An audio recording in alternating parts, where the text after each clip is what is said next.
thought-provoking, action-packed edition of the Tony Basilio Show is coming up next. Tips are always appreciated here at TonyBasilio.com, home of the Tony Basilio Show.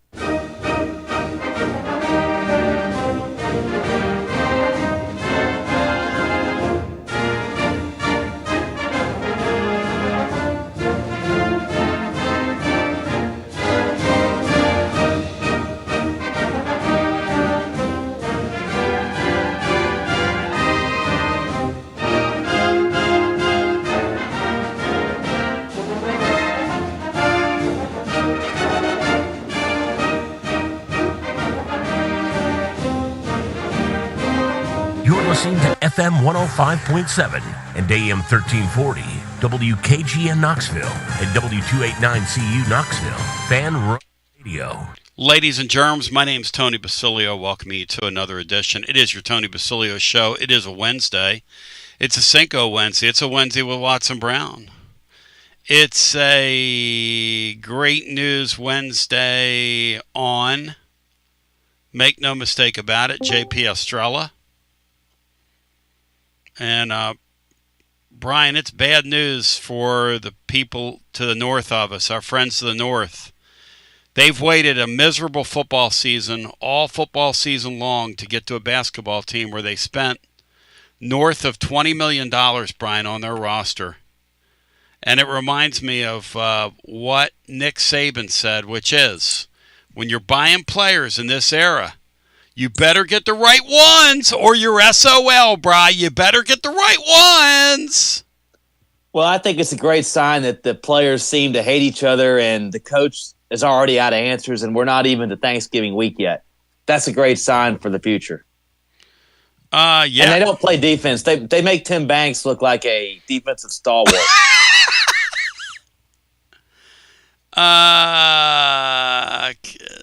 Yes.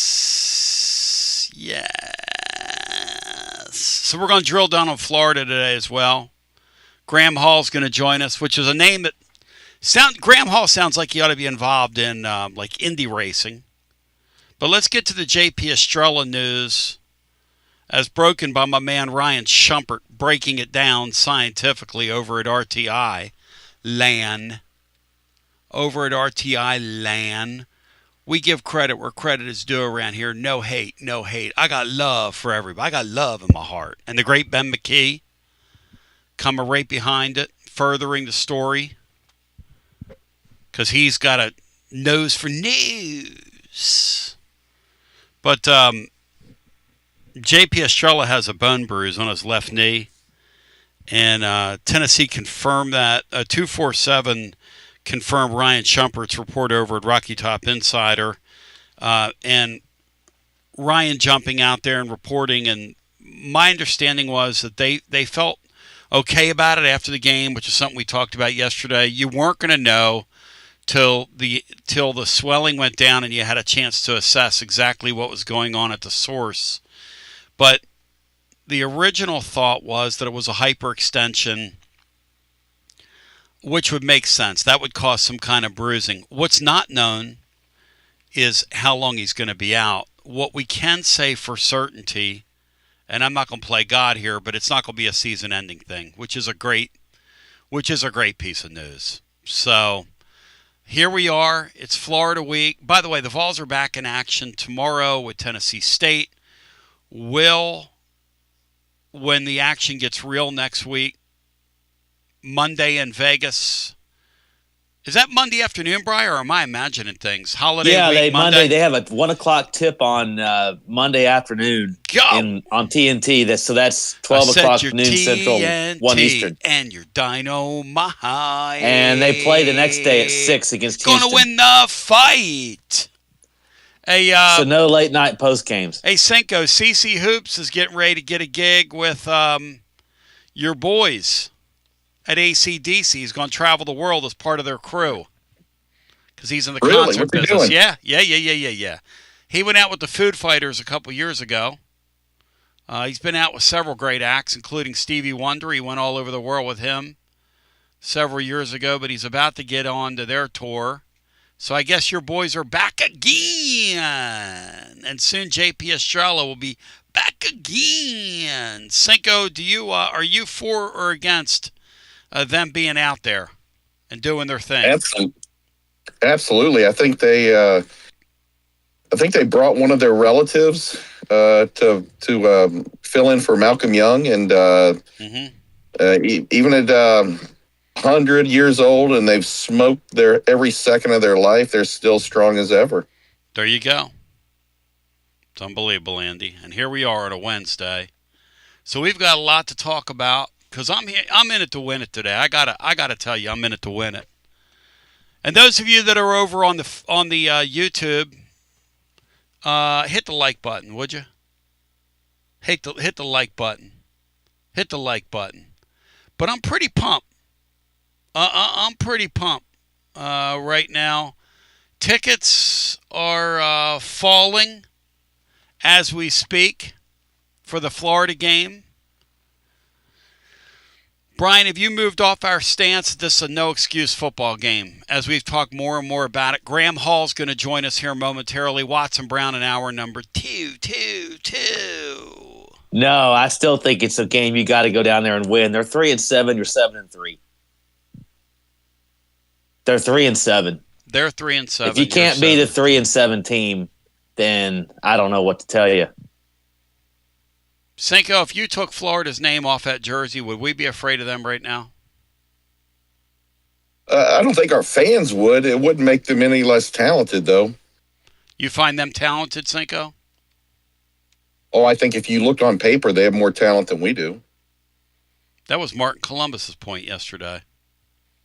That's a legitimate point. I mean, they're not playing well. They're disinterested. They were uninspired by Billy Napier, poorly managed offense, but they still have at least the same amount of talent we do.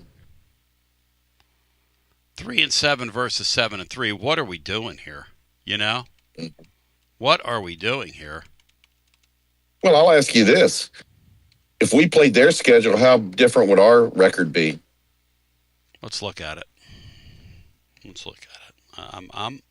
I'm open to anything and everything at this point, Cinco. Yeah, if you flip schedules, what would their record look like? Hang on. Let me look at their schedule. I'll report, and we're all going to decide. Okay. Actually, Ryan Shumpert reported today. I'm staying out of the fray here. All right, Florida's schedule this year is as follows. You tell me, Bri, win, lose, or draw. Are you ready? Okay. Florida open with LIU, Bri. Win, lose, or draw for the Vols. Well, that's obviously a win. In week 2, the Vols would have drawn South Florida in their building. Win, lose, or draw for the Vols, Bri. The way Tennessee was playing at first, I'll say that's a win. They don't lose that game. In week number 3, Tennessee would have played LSU, Brian. On the road? Yes. Road again. That's a classic toss-up. Sean? Just can't wait to get on the road again. What do you say? LSU was playing better at that time.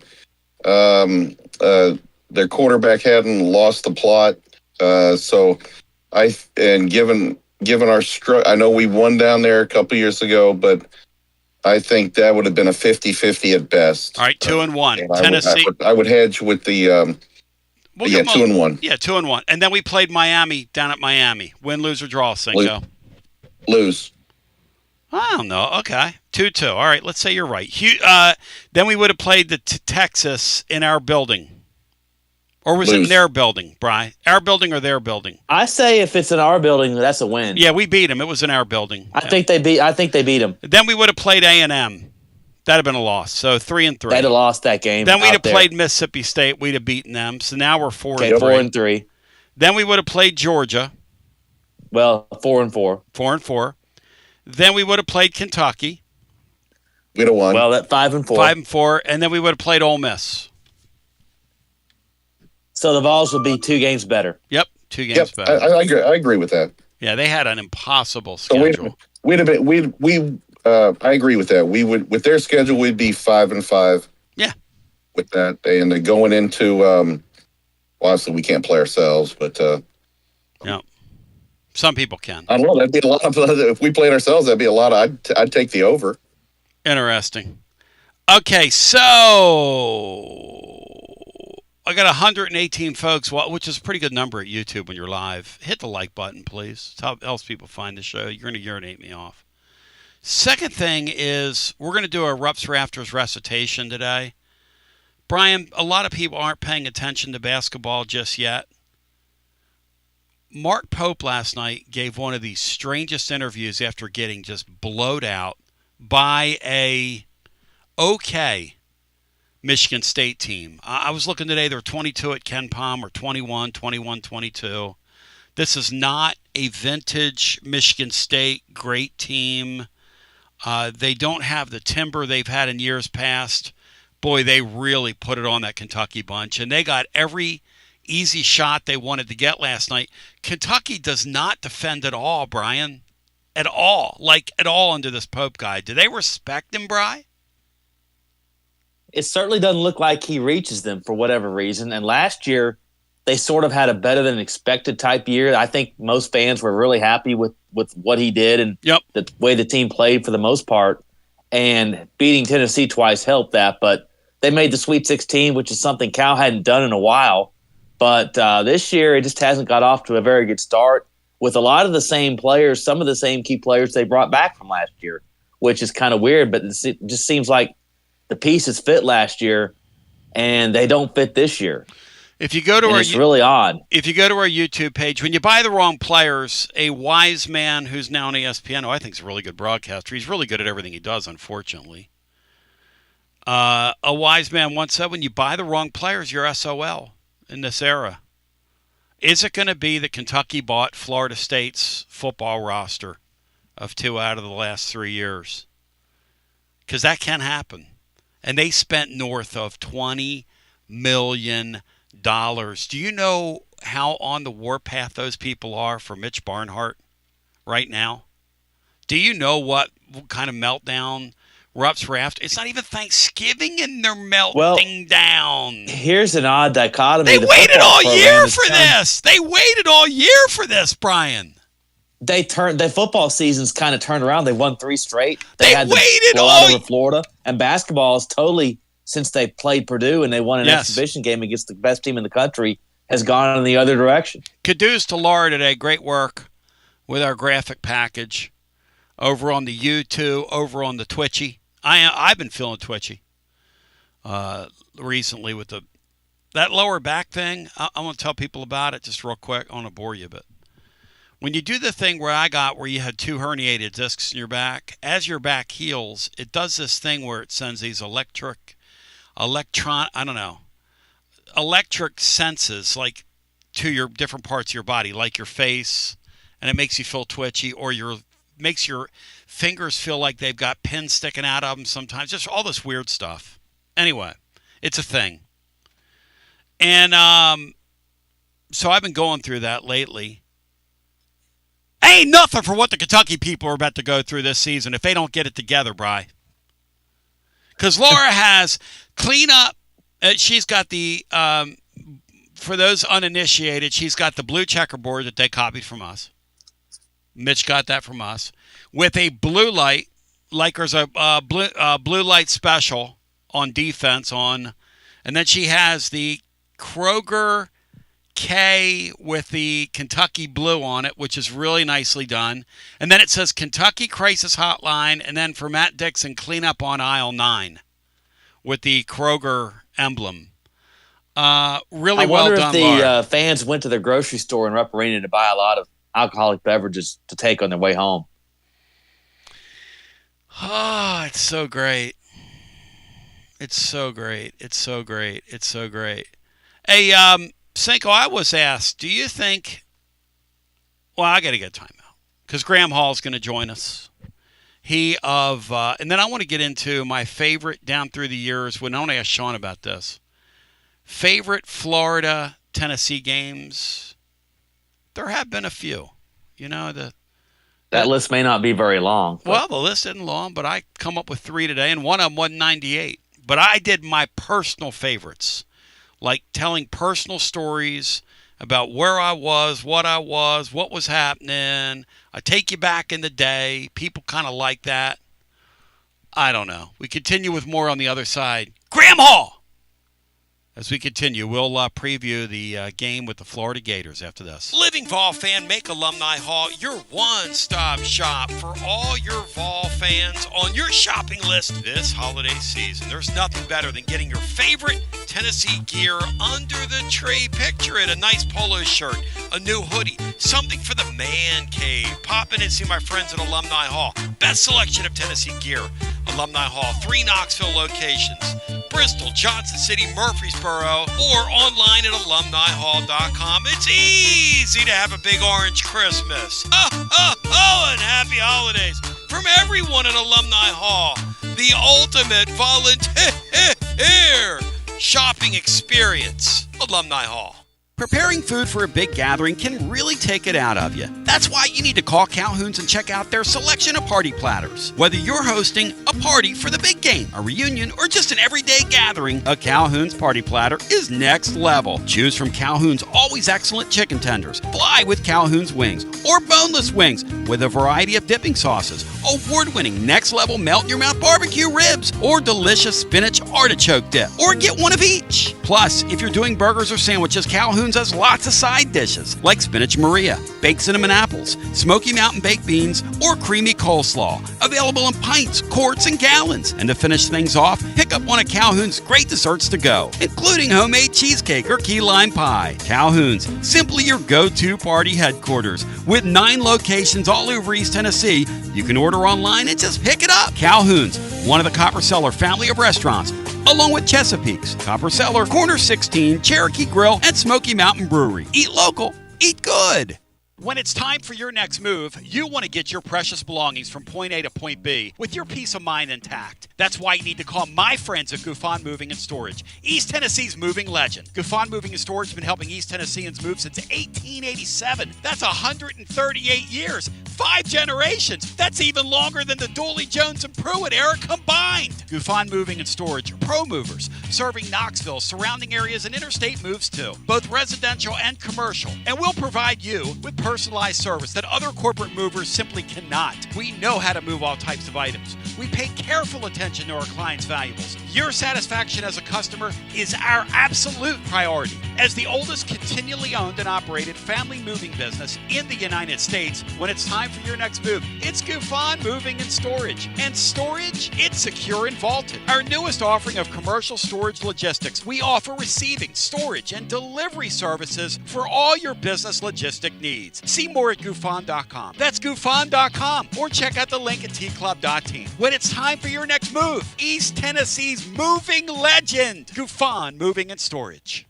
Life never stops moving. And between the 30-minute commutes, daycare pickups, weekly soccer practice, Tuesday night yoga, X number of coffee runs, and that weekend trip to Grandma's, you're racking up the miles. What you need is a tire that can keep up. A tire designed for doers. A tire that's going to last. Like the exceptionally long-lasting Michelin Defender tire. With an 80,000-mile warranty and the safety and comfort you expect, you can forget all about the miles ahead and focus on getting to your destination or conquering your to-do list. Fleet Tire, I-275 exit 1B at East Woodland Avenue in Knoxville. That's Fleet Tire, I-275 exit 1B at East Woodland Avenue in Knoxville. Fleet Tire. Inward Half is committed to the game and the memorable moments that happen in between. From the tee box to the tailgate, from the green to the big game. For the first birdie with Dad, the first big win with Mom. Friday night lights, Saturday superstitions, Sunday traditions. Fall into the comfort and unparalleled performance of Inward Half. This fall, enjoy the walk-in. Are you tired of hiding your smile because of crooked teeth? At Knoxville Smiles, we've got the perfect solution. Invisalign. No metal, no wires, just clear, comfortable aligners that straighten your teeth without anyone noticing. Eat what you want, smile with confidence, and see results in as little as 6 months. Call us today for more information about Invisalign, 865-539-1776, or just visit us online at knoxvillesmiles.com. Smile brighter with Knoxville Smiles. out-of-town law firms have been swarming into East Tennessee lately. From Memphis, Chattanooga, and Birmingham, they've stormed into the area. Wouldn't you rather do business with a local firm? You know, a true neighbor. Marcos Garza and the pros at the Garza Law Firm are just that. There are neighbors and friends that support local causes year-round. The Garza Law Firm works to serve you professionally on criminal matters, injuries and accident matters, and Social Security and disability filings. The Garza Law Firm is here for you at garzalaw.com. The Garza Law Firm. Let us help. Something not working right? Got a problem with your heating or plumbing? Right now, Pipe Wrench Home Services is making it easy to fix it fast with 50% off any HVAC or plumbing repair. Whether your HVAC needs some persuasion or your plumbing needs repaired, our certified technicians will be there right away to get you fixed fast. Have other plumbing or HVAC problems? We make it easy with free on-site estimates on replacements and free second opinions on repairs. So call or schedule your appointment online today at pipewrench.com and save 50% off any repair up to $500 all month long. We are committed to keeping your home cozy and worry-free this holiday season. Pipe Wrench Home Services, trusted in Knoxville, Maryville, Oak Ridge, and neighboring communities for over 20 years. And as always, same-day service guaranteed or the visit is free. This limited-time offer is good for residential services only. Visit pipewrench.com for details. Basilio here with Alan from WeShipFloors.com. Alan, is it true? Are we really having a Black Friday sale? Lay it on me. Yeah, Tony, Black Friday is the biggest time of the year for us. We're going to do a 40% off sale. That's what we're doing to everybody else. But for the Tony Basilio listeners, we're going to do 45% off. So you get an additional 5% off, which should be hundreds of dollars. All you got to do is use the promo code Tony. But for the real listeners, we're going to do another promo code. The second promo code is going to be promo code Negadave. So with the promo code Negadave, you actually pay 5% more. So 35% off using promo code Negadave, 45% off using promo code Tony. We're kind of having some fun here, but when you're talking about 120 Supercore floors, I've shown them over on the website, the video. You can't destroy this floor. Very tough floor that I designed. When I say literally millions of square feet, we've got 2 warehouses in Johnson City full of flooring. We're ready to go for any size project. But yeah, it's a remarkable product. It's the best waterproof flooring on the market because we sold everyone else's floors and I designed the floor that's better than everyone else. WeShipFloors.com. Cool. Free shipping to all, anywhere in the country. Go Vols, Tony. That We Ship Floors, Alan, when he goes, for the real Vol fan, for the real, and then the negative discount. All right, let's go back to our busy phones. On the Newsmaker hotline, your TLD Logistics phone lines. What a run it's been with my friends at TLD Logistics. All good things come to an end. Let's go to the phones without further ado and get the great Graham Hall in the hunt and in the mix.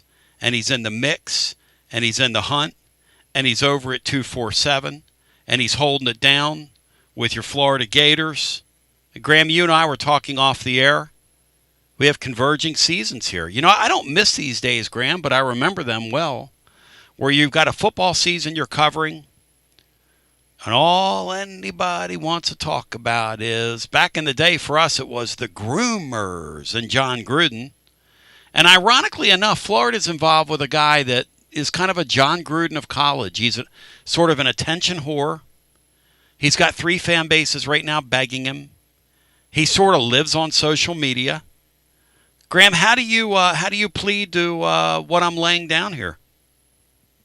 I think it's quite fascinating because I think a few years ago, if you had told Florida fans that Lane Kiffin would be the guy, I think a lot of people would have been apprehensive. But what has happened in Oxford the last couple of years, how competitive they've been, especially in the portal, which is what gives you the best chance year over year, along with impressive high school recruiting, to be competitive on a consistent basis, has kind of eased the concerns.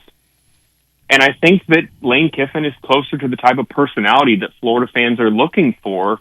They want the energy, they want the juice that he brings to a program, keeping you consistently in the headlines whether it's a tweet on social media, a quip about Kirby Smart's calories, whatever it is, he's a guy that brings the energy and the swagger that Florida fans are looking for. Now, I do think that there are some questions that comes with it. He hasn't reached the college football playoff yet, but check back in 2 weeks and we're talking about Ole Miss potentially having a first-round bye in the college football playoff, right? Or if at the very least hosting a game in Oxford on December 19th or 20th. So those concerns have been eased. He'll be in a more talent-rich area in the state of Florida compared to being in Mississippi. So the high school recruiting should take a boost as well. I think that he is the safest option, despite being a little bit of a intriguing personality, because no one would blame Florida's administration if Lane Kiffin didn't work out at Florida. It would have just been seen as, hey, you got the guy and didn't work out for one reason or another. You wouldn't have this, I hate to bring up bad memories for you guys up there, but you wouldn't have a Greg Schiano type protest. Correct. He was hired. So it makes the most sense for Florida's administration. They have to get this hire right, though, considering how the Florida football program has been mired in mediocrity for more than a decade now. It's amazing. I mean, it's almost to the point where somebody like me questions how good of a job that is. Because Urban Meyer and Spurrier are the two guys that move the bar, and everybody else has either held serve or gotten underwater, and gotten underwater pretty quickly. Yeah, I think it's fair. Those Urban Meyer years are still, they're nearly 2 decades away right now. Most fans, especially in college, don't remember what that era was like, where you could run a program, land top high school players, develop, out-scheme the opponent, and there wasn't nearly as much parity. I mean, you saw Kentucky and Vanderbilt on the schedule. If you're Florida or Tennessee or Georgia, and you were like, okay, there's 2 wins right there. And that's just not the case anymore in the SEC. And so I do think that it's tougher to win at the rate that Urban Meyer and even Steve Spurrier were doing in Gainesville, just given how many good programs there are out there. The 68 Power 4 teams all have treasure chests. They all have NIL. They all can recruit. They're all benefiting from the transfer portal. And you really have to be on your P's and Q's every single week, or else you're going to find yourself on the end of a disappointing loss. And Lane Kiffin has did a good job at avoiding the disappointing, losses that they shouldn't have, aside from really that game at Florida last year where they were on the cusp of the college football playoff, and then they come to Gainesville and lose that game by a touchdown, and then they finish at 9-3 and don't make the CFP. Aside from that, really, he's done a good job at managing expectations, having the team prepared to play, and benefit, again, from the transfer portal. They've signed 4 consecutive top 5 transfer classes by 247 Sports, including the number 1 class in 2024. So you would think that he would have no problem getting talent here. But as for being a top-tier job or not, I don't buy the narrative that it's fallen below the upper echelon. Yeah, they haven't had the on-field results, but the University of Florida is still an attractive educational institution. It's one of the top universities, not just in the state, but really in the Southeast. You have a, top 15 NIL, maybe top 10 if Lane Kiffin is here, whenever a new head coach is hired. You're coming off of a men's basketball championship. You have great support from the boosters and certainly the fans. I'm going to give the fans a lot of credit because, as you just mentioned, Florida hasn't been great in the last couple of years, a couple of 500 seasons or worse in the Billy Napier era. And they've sold out now 17 consecutive home games. The fans come and cheer every single game, regardless of whether the product on the field is close to the college football playoff or not. So it is still a premier destination in my mind.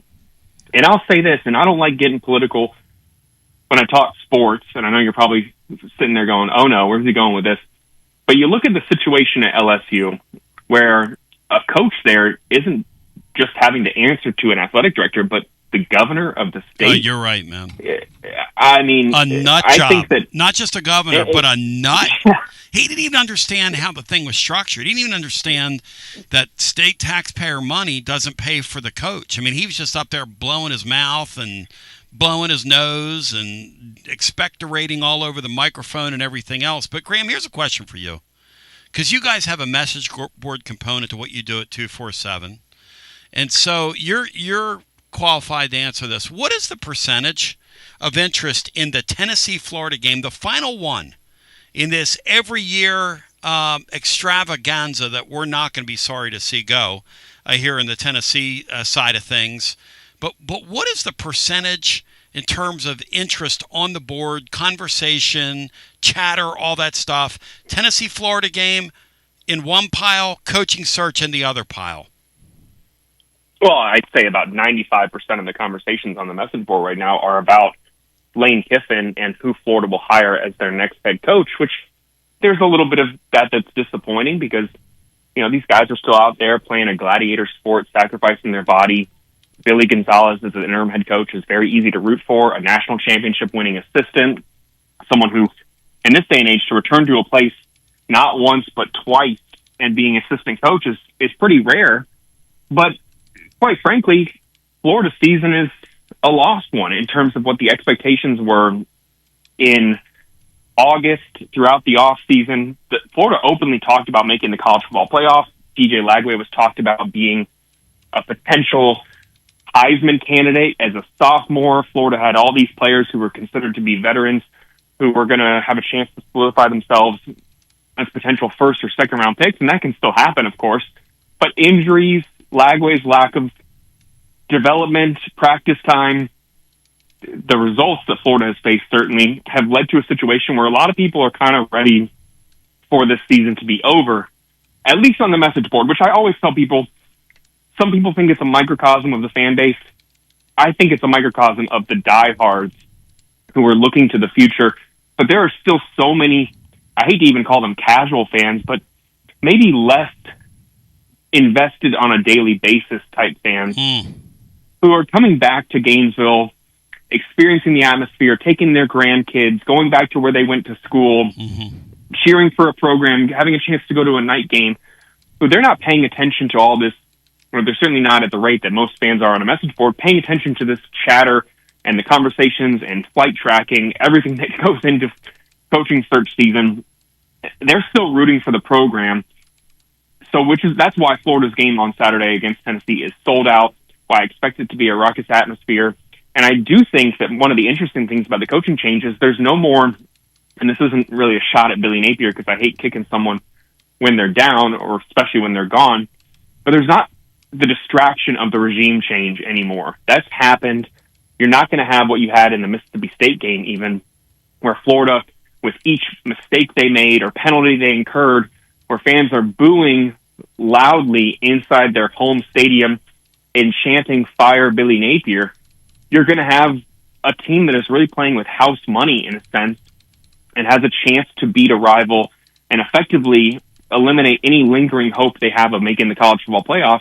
And I think all those elements, the focus towards the future, and Florida fans want their team to look good for whoever the next head coach is. You want to sell that this is still a place that can be instantly competitive with the right coach in 2026.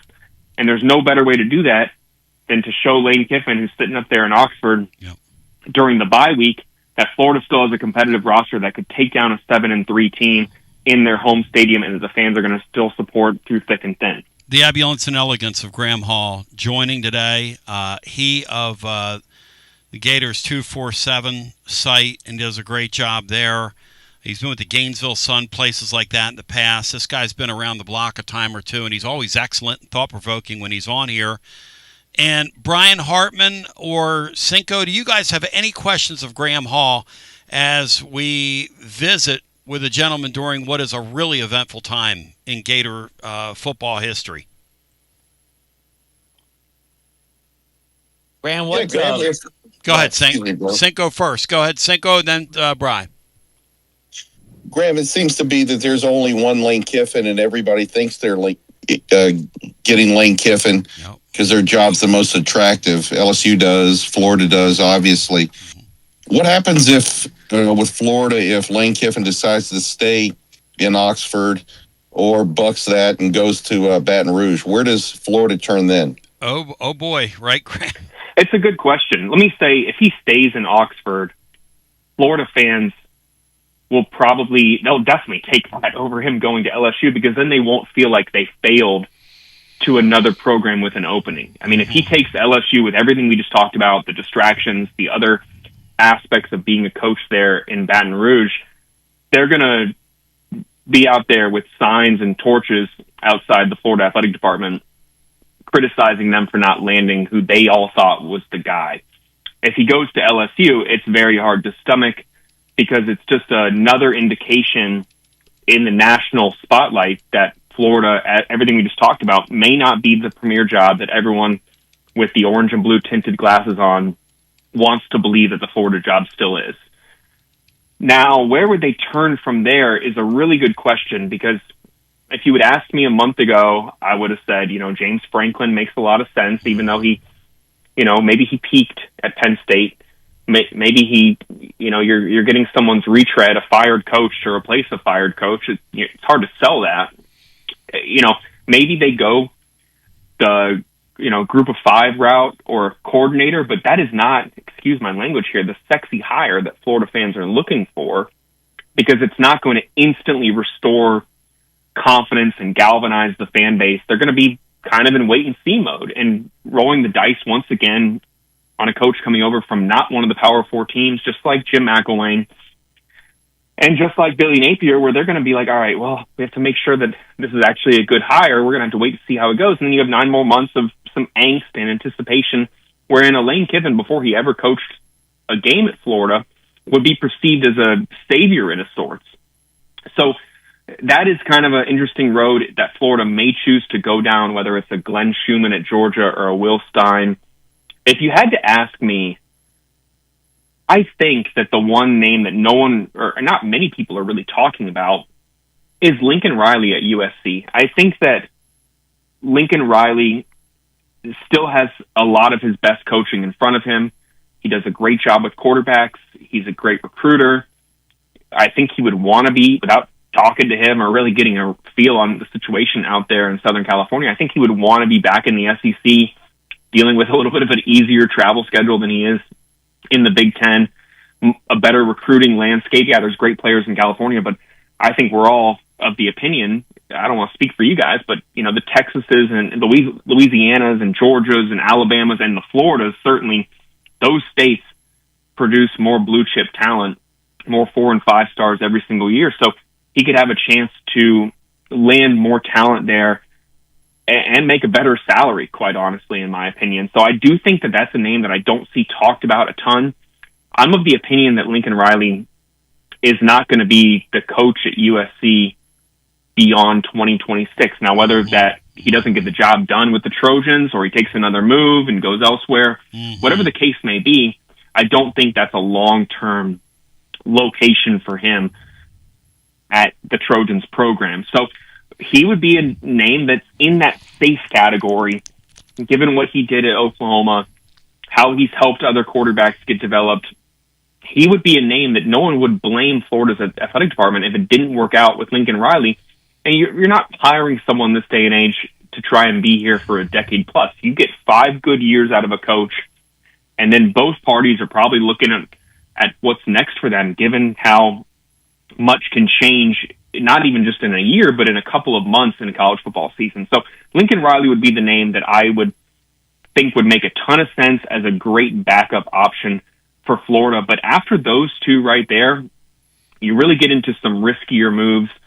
Maybe you can pull someone out of the NFL, like a Cliff Kingsbury, who I think would be really good in this era of college football, especially in the SEC.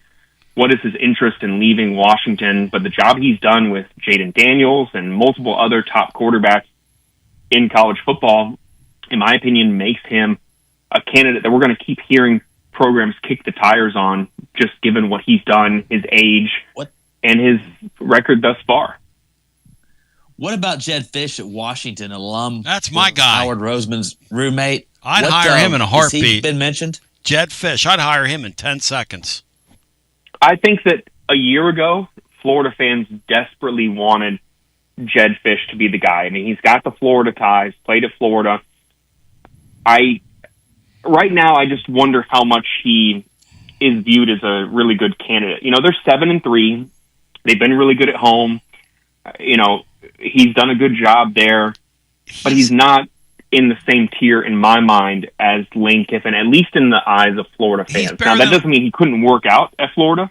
I think he would do a really good job, and fans want someone who wants to coach at Florida, not someone who's using that as a landing stop, and that would be Jedd Fisch. So I think it makes a ton of sense. I'm not going to argue to help Florida get their best coach, but he's a million times better than Lincoln Riley.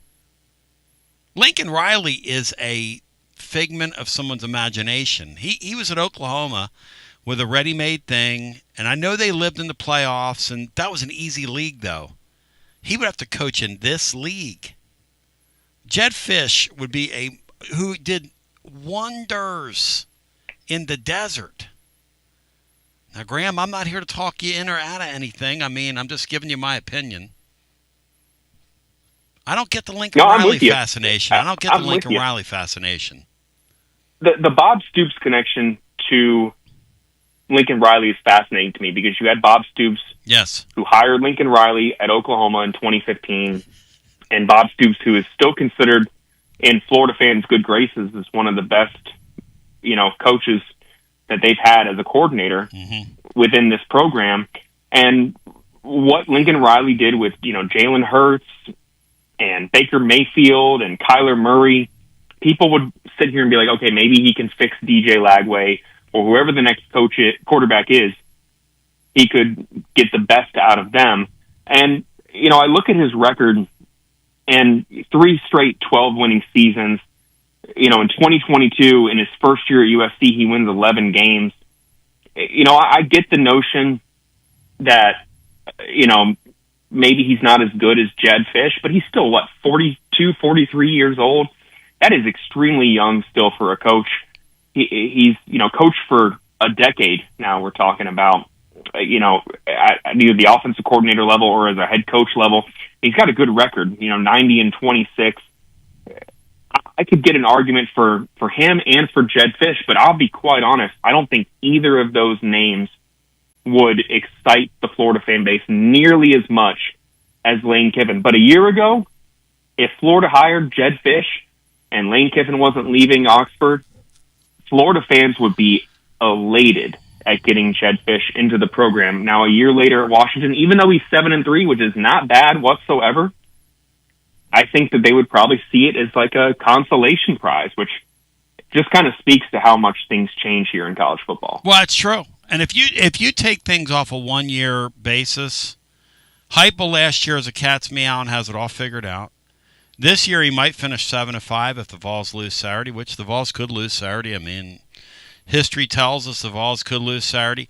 A year ago, James Franklin was getting ready to play in the national semifinal, played in a close game and lost. And he's fired 5 games into the deal, and now he's a coach at Virginia Tech. And I don't know about you, Graham, but I was surprised he took that Virginia Tech job as quickly as he did, which leads me to believe there must be some things going on below the surface at some of these jobs. They must already be filled. Or maybe his agent thought they were already filled, because that seems like settling for me. That seems like Virginia Tech hitting a real home run and getting an accomplished coach. And I can't get out of the back of my mind that maybe something else is cooking here. Yeah, I think that a lot of these moves happen behind the scenes, and agents certainly have a better idea than the general public does, certainly more than most, not a shot to anyone out there, most message board users would say. I think that a lot of these dominoes behind the scenes have already fallen. And for James Franklin, I think it's someone who he's going to a place where he's going to be appreciated, right? He's, he got fired 6 games in to this season after leading them to the college football playoff. And that still, to me, I can get the argument for it. Maybe you think he peaked. Maybe you're questioning whether he'll ever get over there. You had the mitigating language in his buyout that limits how much you have to pay him. I mean, Penn State is paying him way less than Florida is paying Billy Napier. I mean, with that offsetting language, him taking the Virginia Tech job, they're paying him, $8-9 million? And Florida's paying Billy Napier over $20 million. So it was really a low-risk move for them. But who do they have lined up? I'm intrigued to see who they land, who is going to be a better coach than James Franklin.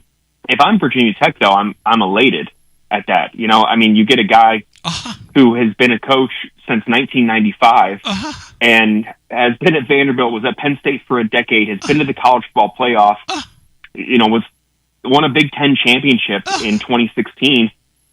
It's a home run hire for them. For him, how long is he going to be there?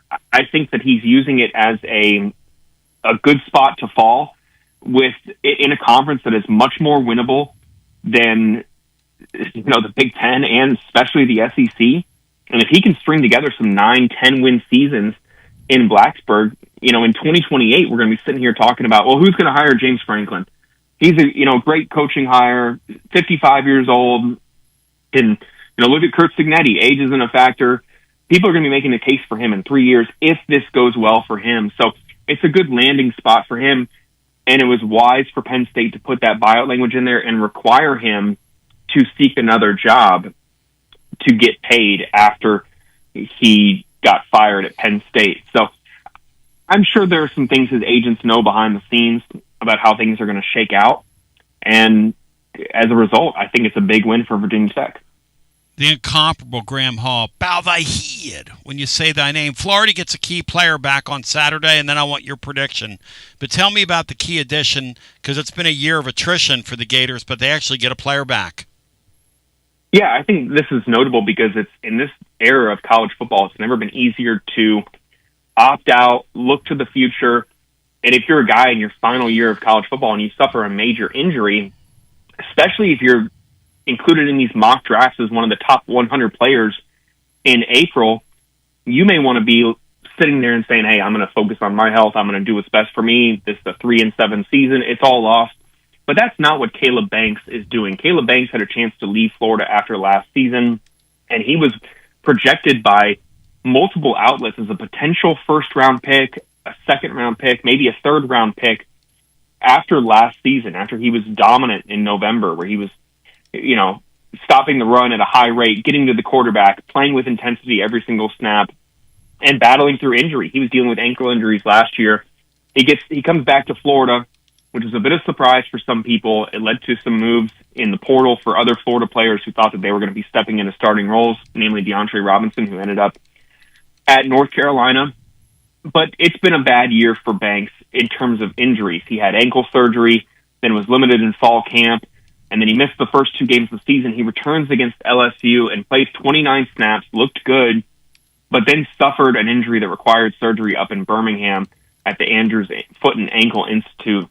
I thought at the time that his season was over, especially as the losses piled up for Florida, but he returned to practicing about a week and a half ago and is poised to see the field on Saturday. Now, he may be listed as questionable or probable even when the availability report comes out tonight, but all signs point to him making his return on Saturday, which is going to be huge for Florida's interior defensive line. Even if he's only playing 20, 25 snaps a game, the Gators have been relying on Jamari Lyons, who's in his first full year as a starter, Mekhi Barrow, who's a sophomore, Brendan Bett, who's a transfer from Baylor, who's looked good this season. But you need depth along the interior, and Banks can provide that. So it is a boost for Florida's front seven, getting a respected leader back. And if that happens, I think it's going to absolutely impact Florida's efforts to be impressive defensively, which has been the case more often than not this season. It didn't show up in Lexington due to some circumstances, but they've fared well defensively in the majority of games this season. And if the offense limits mistakes, doesn't give a short field position to the opposing team, Florida absolutely can be a team that prevents a high-powered passing offense like Tennessee's and gives Florida a chance to win this game. Banks is a huge return for Florida this week for a defense that has been really good and could be getting one of their top players back on Saturday. Graham Hall, excellent job by you. On the way out, share with the living listener where they can find you. And what do you think happens Saturday night in this game? They can find me at Swamp 247. We do a podcast every single week. I cover basketball as well, recruiting, you name it. We got it over there. Come find us on the message board. Follow me on X, Twitter, whatever you want to call it, at Graham Hall. And I had to say follow me before I give my prediction because I know some Tennessee fans may be a little mad at me when I say this, but I think that this is a very winnable game for Florida. I think that Florida plays better at home. Defensively, they're going to be amped up. It's a sold-out night game in Ben Hill Griffin Stadium. They're getting healthier. DJ Lagway has gradually improved as the season has gone on. He's still motivated to have better performances. He's a perfectionist and isn't going to accept playing below his best. Even if he hasn't been able to do that, he's not content with it. And I think you're going to see a good performance out of him on Saturday. I think Florida's going to establish the run. And I think this is going to be a close game in the fourth quarter, which is going to make Tennessee fans nervous. I think that Florida actually pulls this game out. And I have Florida in my predictions winning 27-24 on Saturday. I think the home crowd, I think the return of Banks, the progress Florida's made, and a chance to try and salvage the season however way they can. You know, they can't make the college football playoff, but they can certainly hurt one of their rivals, whether it's Tennessee this week or Florida State next week, and I think that they're going to be motivated to do just that. The factor that we haven't talked about, which I think is more significant than most people have mentioned, maybe because, like we talked about, the majority of the focus right now is on the coaching search, and understandably so, but Urban Meyer is back in the swamp this weekend. They're going to honor him. He's going to be on the field. He's going to be around the program from Friday to Saturday onward. He's going to talk to the team, from what I understand. And what better way to motivate the team than have a legendary former Florida head coach, a national championship winner at 2 programs, a guy who went undefeated at Utah, a guy who has a ton of respect for Billy Gonzalez, considering they've worked together really since the 90s. What better way to have some additional motivation than have Urban Meyer in the locker room and say, hey, we don't lose to Tennessee, especially at home. Go out there and play hard for 60 minutes, and let's try and have a bright spot in what has been a tough season for this program. I think that's going to be a factor in this game, an intangible one, certainly, and it's part of why I think Florida will not lack for motivation despite sitting here at 3-7 and not having much to play for after these final 2 weeks. I think it's going to lead Florida to playing one of their better games of the season, and I think Florida comes out on top on Saturday in a close game. Now, it could go either way down the stretch, but I would be surprised if this is a blowout in the second half where Tennessee is up 21+, and Florida fans are booing and leaving for the exits early to get some sleep. I would be surprised by that. I think it's going to be a close game, and I think it's going to be one that a lot of people are going to be tuning into, whether they're in Oxford or in Knoxville or in Gainesville. Graham, thank you. It's always good, my friend. Good talking to you. My pleasure, guys. Y'all take care. If you're traveling for the game, stay safe, stay healthy, and we got to talk soon for sure. Thank you, brother. Brian, I like him. The folks on YouTube are dragging him, though, Brian. Here are some of the comments. That's not a surprise. Well, here are some of the comments. This guy never takes a breath. I hope the caller Leslie doesn't call after him because neither one of them take a breath. They're ripping Leslie now. I mean, why are you ripping Leslie? Why is she getting ripped, Bri, during Graham Hall's piece? You sign off on that, Bri? They're ripping my buddy Leslie. Nah, Maury County folks can survive. Can survive. Leslie's tough. Never mind, he still hasn't breathed. That was Tony breathing into the microphone. Did Brian get this guy? Tony, does Fan Run Radio pay you for this? Jack Meadows, shut this guy down. Sam, 54321. Cinco, what'd you think of our last guest? I liked him, Cinco. What'd you think of him? I did too. Yeah. What are these guys all tore up about?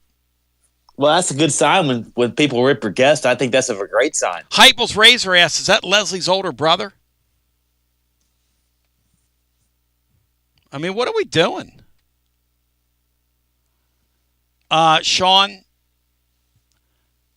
where are you on this game? I haven't asked yet because on the other side, we're going to hear from the great Watson Brown presented by our friends at Simpson's Meats. Man, I was hoping to avoid this question. You want to not answer it? Why don't you just not answer? I'll just say this. I think it's a tough deal for Tennessee. Tough for deal. Us. We're 7-3, and they're 3-7. What's a tough deal? I don't like the history.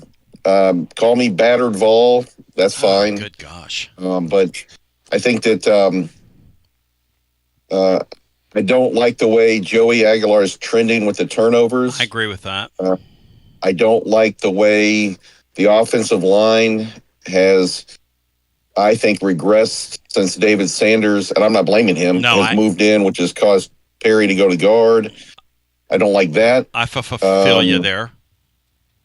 And I don't. And the big thing is, two big things is, and they can all change on a dime here. I don't. I'm not impressed with the way Josh Heupel prepares a team to go on the road in a tough environment.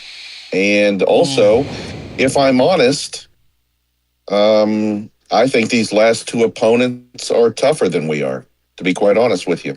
Well, I think we're a finesse team, and I think we're going to. It'll be interesting to see, because I think we're going to get punched in the mouth, and I'll be interested to see how we respond.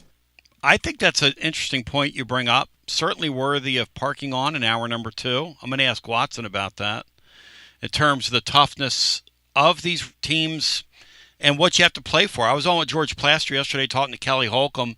These are new world things that all these coaches at every school deal with now. You're eliminated from the playoff. The Vols were in it last year. What is Florida playing for? I would tell any of these kids, if I was Josh Heupel, if I was coaching in the other school, and I'm going to ask Watson about this, I'd look right at a kid today and go, look, I don't know that you're going to be here next year. You don't know that you're going to be here. I don't know that I'm going to be here next year. I don't know. Who knows what tomorrow brings? In a world, two hearts collide. Sorry, it's officer and gentleman. But I would say this to him. Everything you do on that football field Saturday night is nationally televised. Everything you do on that football field Saturday night is going to be on film for your next coach to evaluate, and you got to live with it. You've got to live with it. And if I was Tim Banks, I would say, you know what, the last time we played a road Saturday night game, the way you guys played was unacceptable.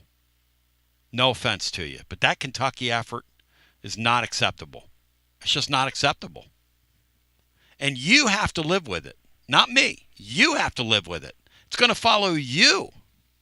And I think that's a very legitimate thing to say to an athlete in this day and age. I'm going to get Watson Brown's thoughts on that. We'll continue on the other side. Hour 2 with Watson Brown after this, then some phone calls after this. It's the hottest postgame show on the planet. Garza Law, 5th quarter fan reaction. Fan reaction. As soon as the final gun sounds, we're live. Score a TD every time with T3 Vodka. T3 is Tennessee's premium vodka, handcrafted with passion, precision, and a whole lot of pride. T3 Vodka is taking the Volunteer State by storm. T3 Vodka, handcrafted in the majesty of the foothills of the Great Smoky Mountains, where quality isn't just a promise, it's a way of life. Filtered 10 times and 80 proof, T3 Vodka delivers a smoothness that's unmatched. This dedication to excellence has already earned T3 Vodka prestigious accolades. T3 is a 5-time gold medal winning vodka and the 2025 SIPS Consumer Choice Award medal winner. Whether you're sipping it neat or on the rocks or mixing up your favorite cocktail, T3 Vodka is your choice for a premium, award-winning experience. Score a T3 TD and ask for T3 Vodka by name at restaurants and wine and liquor stores today. Drink it neat, drink it right, drink T3 Vodka and score a touchdown every time. T3, Tennessee's premium vodka. Distributed by Athens Distributing Company. Please drink responsibly. When it's time for a fresh coat of paint, run, don't walk to Walker's Painting. Interior and exterior, Walker's Painting's been making it beautiful since 1999 across the Knoxville area. New construction, repaints, commercial, residential, free estimates available. And get this, mention you heard Walker's Painting on the Basilio Show, 10% off your first job. Let's go! Run, don't walk to Walker's Painting. 865-688-1410. That's 865-688-1410. Walker's Painting, making it beautiful since 1999. Check out the ad at the blog at tclub.team. Walker's Painting. Hi, I'm Jim Simpson, owner of Simpson Meats. When's the last time you grilled a really good burger or steak? One your friends still talk about. Our goal at Simpson Meats is to make that happen every time you have a cookout. All of our cuts of meats, steaks, burgers, briskets, and pork are always fresh, flavorful, and sustainably sourced. We are family owned, so we know the importance of knowing how and where your food is raised. We have been putting quality first since 1888. Visit our butcher shop off Lovell Road or online at simpsonmeats.com. Okay, so we really need uniforms and equipment for this season. Can I trust you with that? Cool, I'll just order them online. What? Yeah, I'm gonna hop online and I'm gonna get them ordered. Hold up, that's not a good idea. We shouldn't just spend money on some random online retailer, okay? I mean, it seems pretty convenient. Trust me, it's a terrible idea. Let me simplify this for you. SM Athletics. Okay, how do you pronounce it? SM Athletics? They're the go-to for uniforms and equipment, whether it's for universities, high schools, youth leagues, you name it. So why wouldn't you rather go with professionals who can guide us through the process, design the perfect uniforms, and deliver the best equipment? Yeah, I guess that makes sense. What's the name again? SM Athletics. Right. It's definitely smarter to go with a company that emphasizes customer service, fair pricing, and, of course, excellent products. Exactly. So, yeah, I guess it's settled then. For uniforms and equipment for all sports, it's SM Athletics. Yeah, it's another day, but what kind of day is it really? A day of doom scrolling? Laundry day? Nah, it's a White Claw day. Light and refreshing tasting, uniquely cold way filtered. There's an iconic flavor for everyone. So grab a pack, grab your friends. Make the most of each day with those who matter most. When you're together with White Claw, every day is a once-in-a-lifetime experience. You just gotta grab it. White Claw. Grab life by the claw. Please drink responsibly. Hard seltzer with flavors. White Claw Seltzer Works, Chicago, Illinois.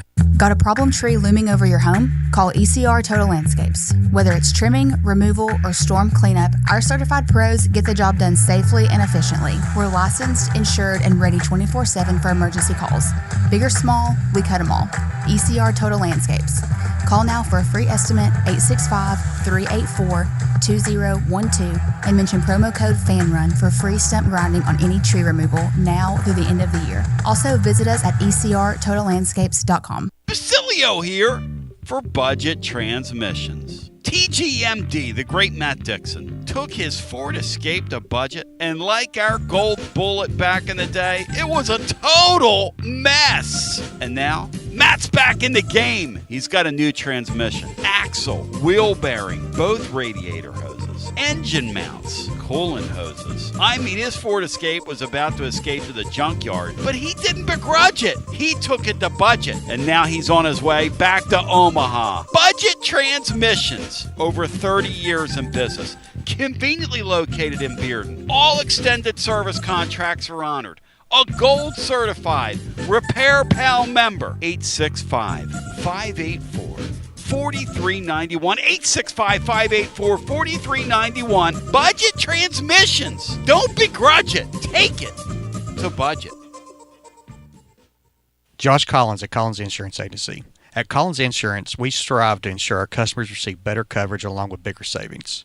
Our community is important to us. We want to provide exceptional service to our customers. Anybody can provide great rates, great coverage, but can you also get great service? And hey, don't just take my word for it. What's up, everybody? Zakai Ziegler here. My family turns to Collins Insurance Agency for the best service, coverage, and price. So don't just go online and get some random insurance. Experience the Collins Insurance difference. Like he said, experience the Collins Insurance difference. CollinsInsuranceTN.com. CollinsInsuranceTN.com. And hey, their Mama's Easy approved. CollinsInsuranceTN.com. Thank you to Josh Collins and ZZ. One more thing, Tony. Go Vols! Yee-haw! I've been hooting and hollering ever since I started betting with the VIP Play app. VIP Play has more than 200 leagues, every bet type you can imagine, live betting and live hosts, all with 24/7 support from real live people when you need them. Start betting better with the VIP Play app today. Don't be a better be a better with VIP Play today. VIP Play coming soon. Gambling problem? Call 1-800-889-9789. Must be 21 plus and located in Tennessee to bet. Hey there, Basilio crew. Jennifer Morris with Keller Williams Realty. The holiday season is here, and if your plans include unwrapping your new home, then take advantage of less competition and motivated sellers while others are out fighting over parking spots at the mall. Smart buyers are out snagging deals on great homes, and I'm ready to help. Give me a call, 865-694-5904, or reach out at nextmovesmokymountains.com. That's nextmovesmokymountains.com, and as always, go Vols! When I hear Jennifer Morris's name, I just kind of and I hear her voice, I just forget what I'm trying to do here. She's so cool, but I got to keep it legal. You're listening to FM 105.7 and AM 1340, WKGN Knoxville, and W289CU Knoxville, Fan Run Radio. Now that we're keeping it legal and large, and I do share these airwaves with a bright young talent by the name of William Pattison, who will be up next, followed by Dubsy and his band of Merry Thieves. It's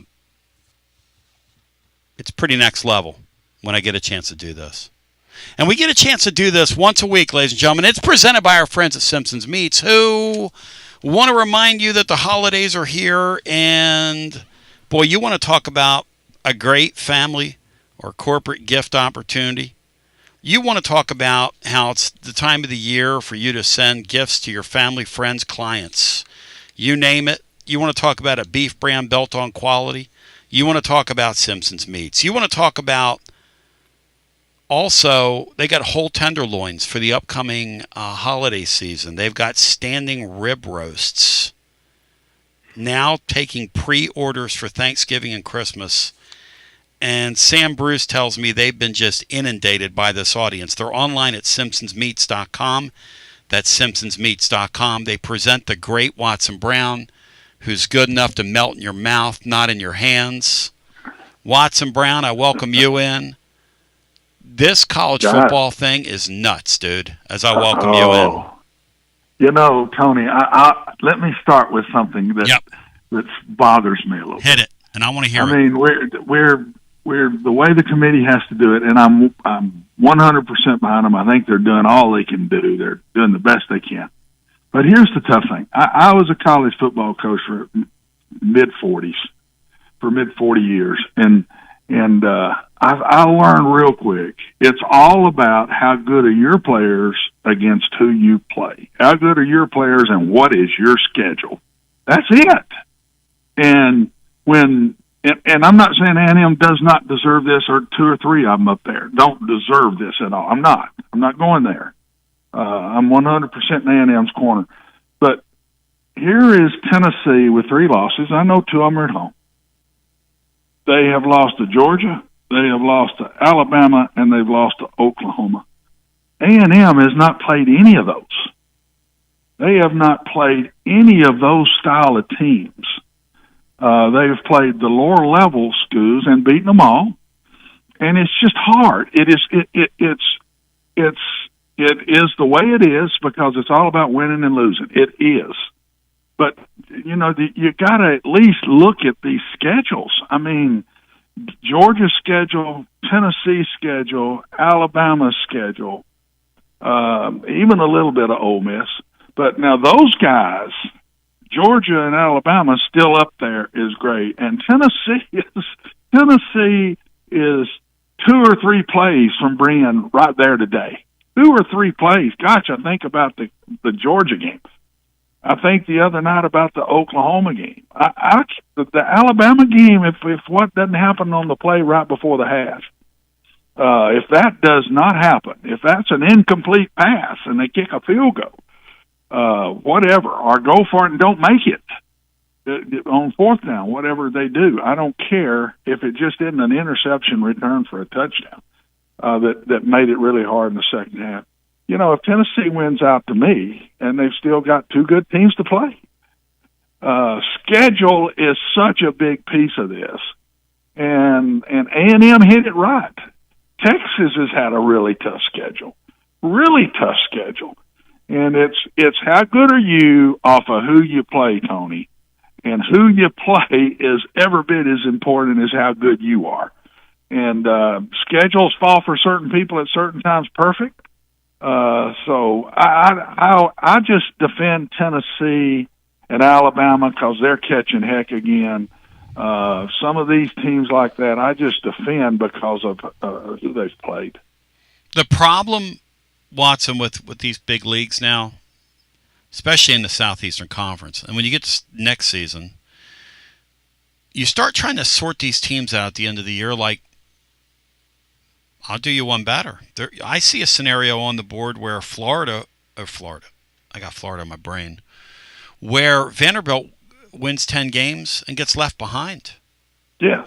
Yeah, that could happen. If everybody wins the rest of the way, they will be left behind. And they will be left behind. And if everybody that's up above them wins like they should. Yeah. If you're late in the year here and you're in that top 12, and it all went, you should everybody win wins. out. Yep. You should win out. And I think Oklahoma now absolutely should win out. They're better than Missouri. That defense. And the other thing I wanted to say is I've watched this. You're not going to win national championships unless you're really good on defense. It's just not going to happen.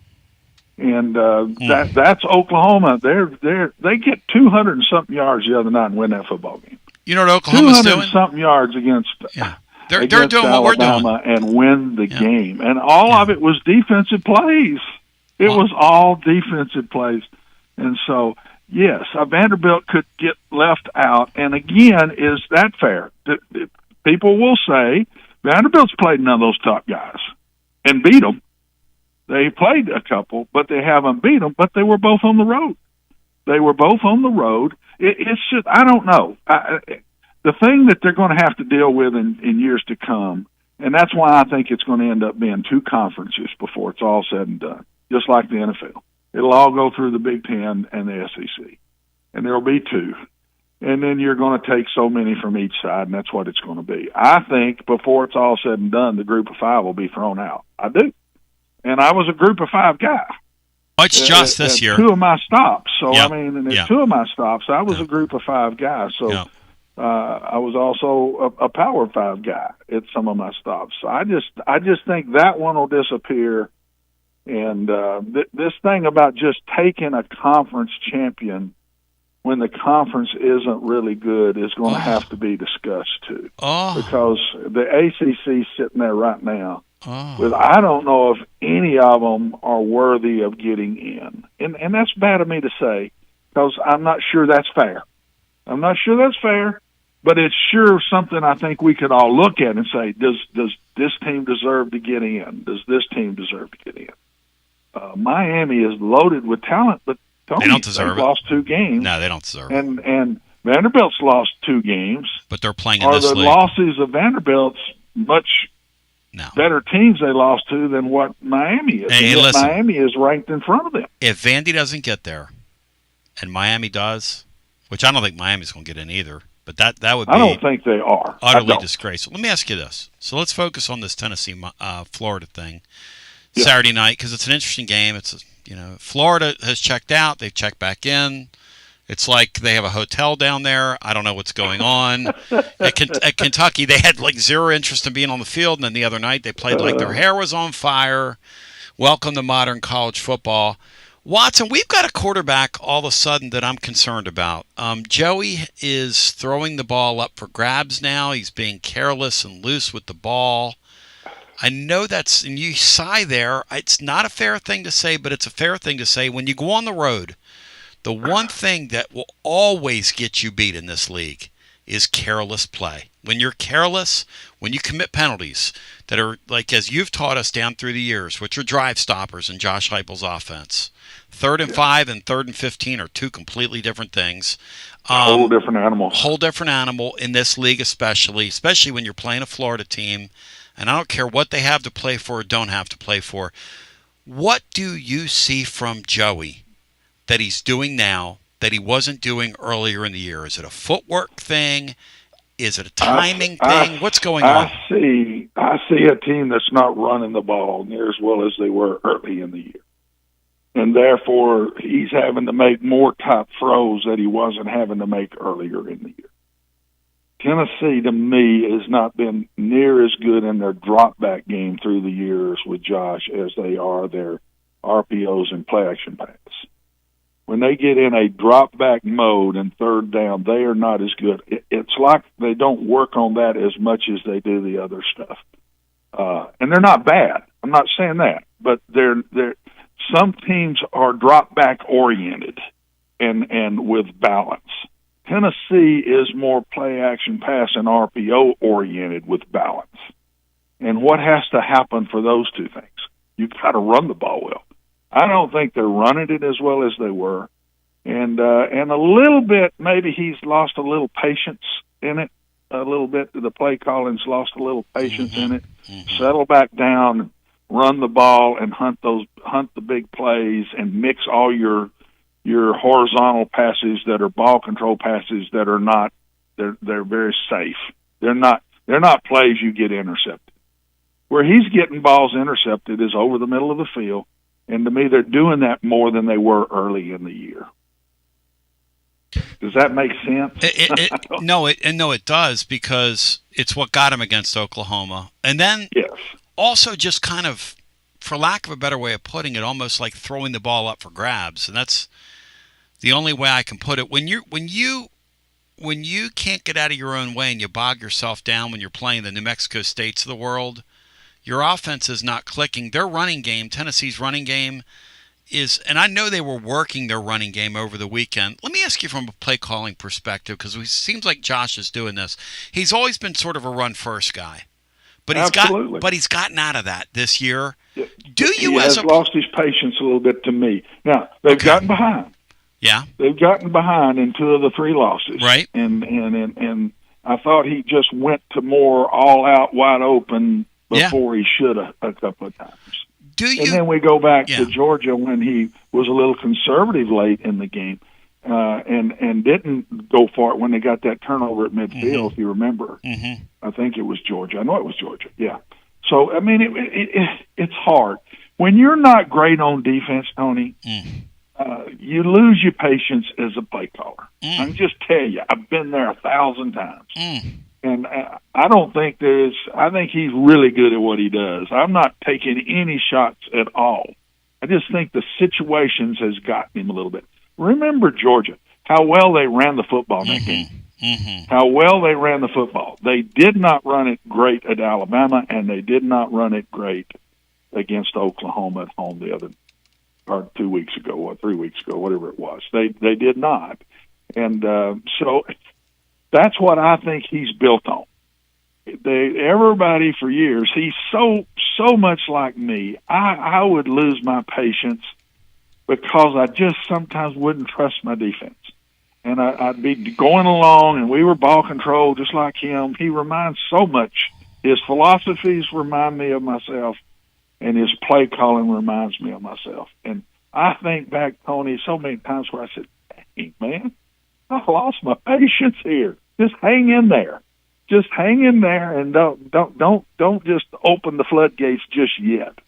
And most of the times when I'd open the floodgates, because I was a run pass guy just like him, everybody always said, "Oh, he's a passing guru." If you go back and look, I was a 50-50 guy. That's right. Just like Josh. And that's right. And so I'm not taking shots at him. I'm saying I understand what sometimes happens to him. Well, there are 2 things at work here, right? So we can kind of just put on the board and tack them up there.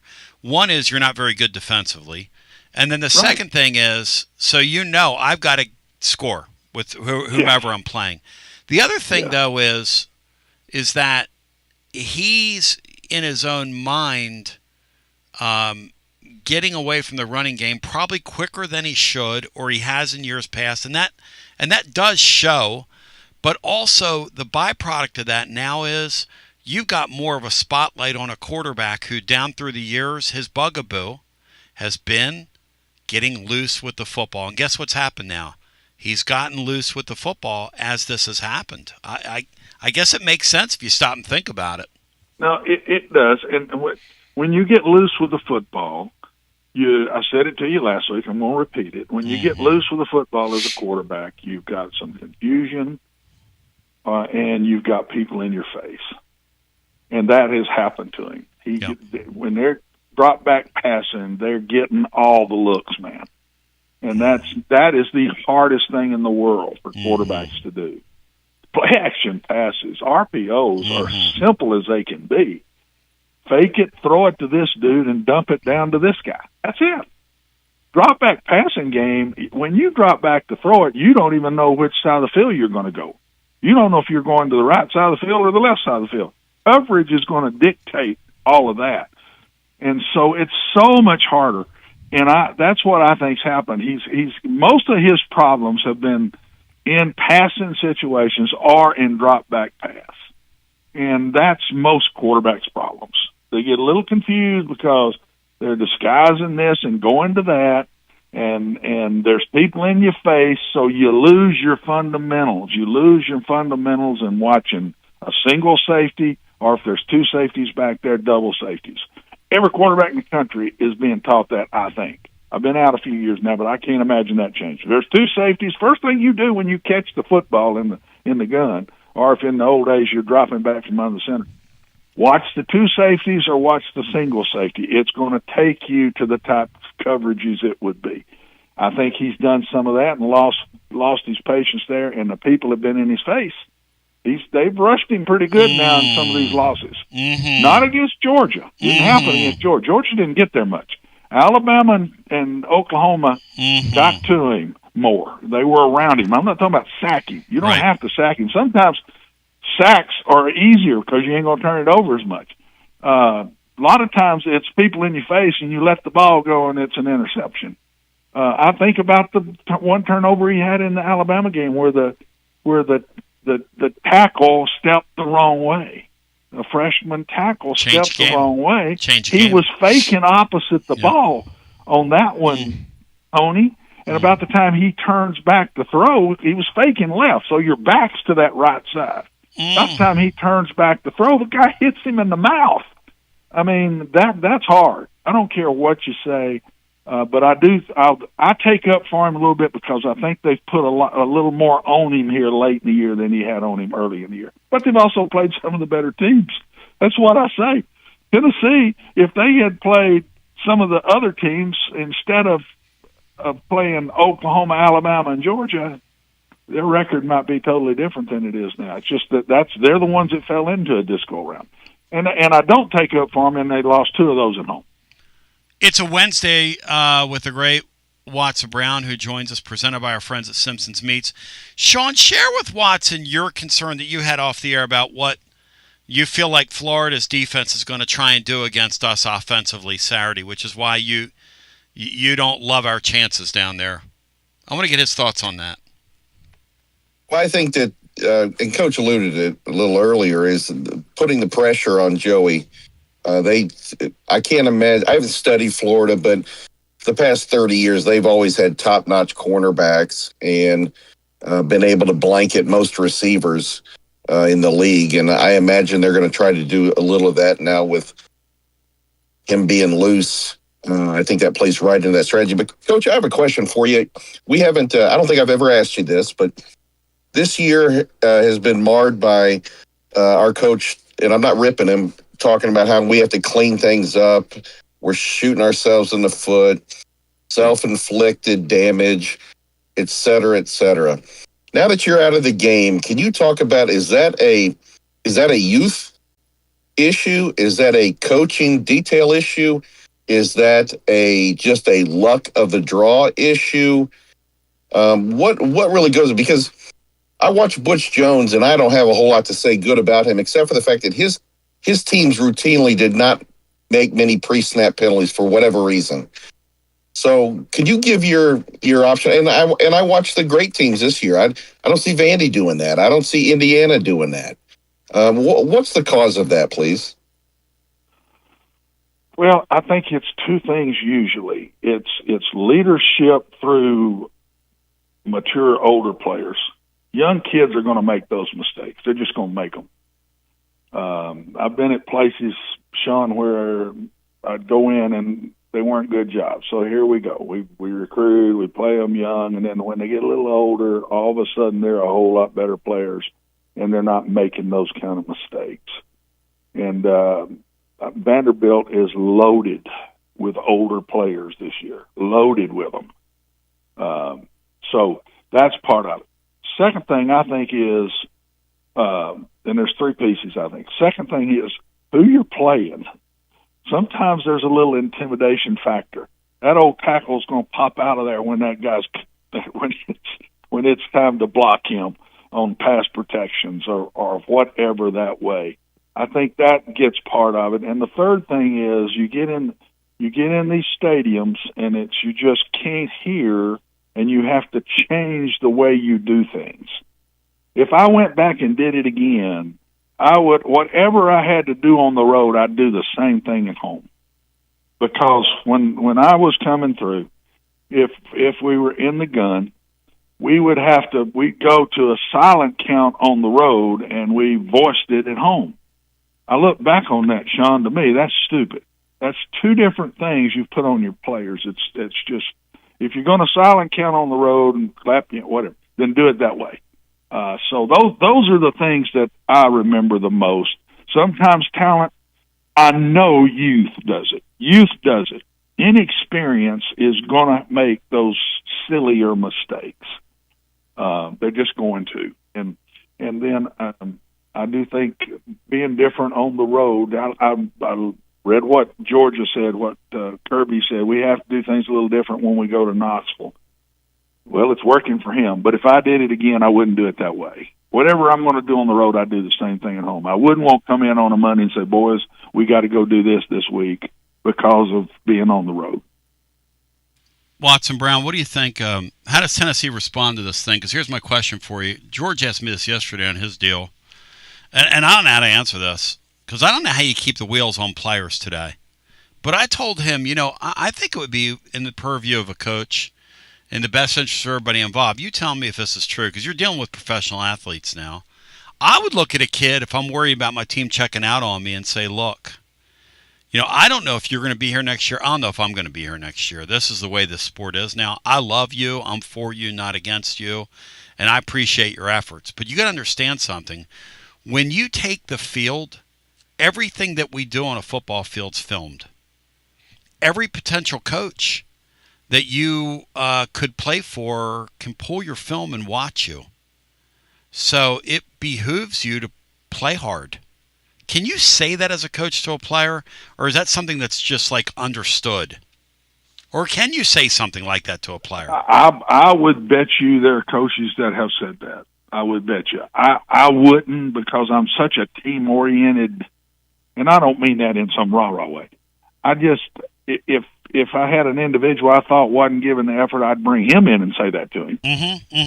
But I would never go in front of my team and talk about that, man, when you're leaving here, you want to have great tape when you're leaving. I had so much pride in the places I was at, I just couldn't do that.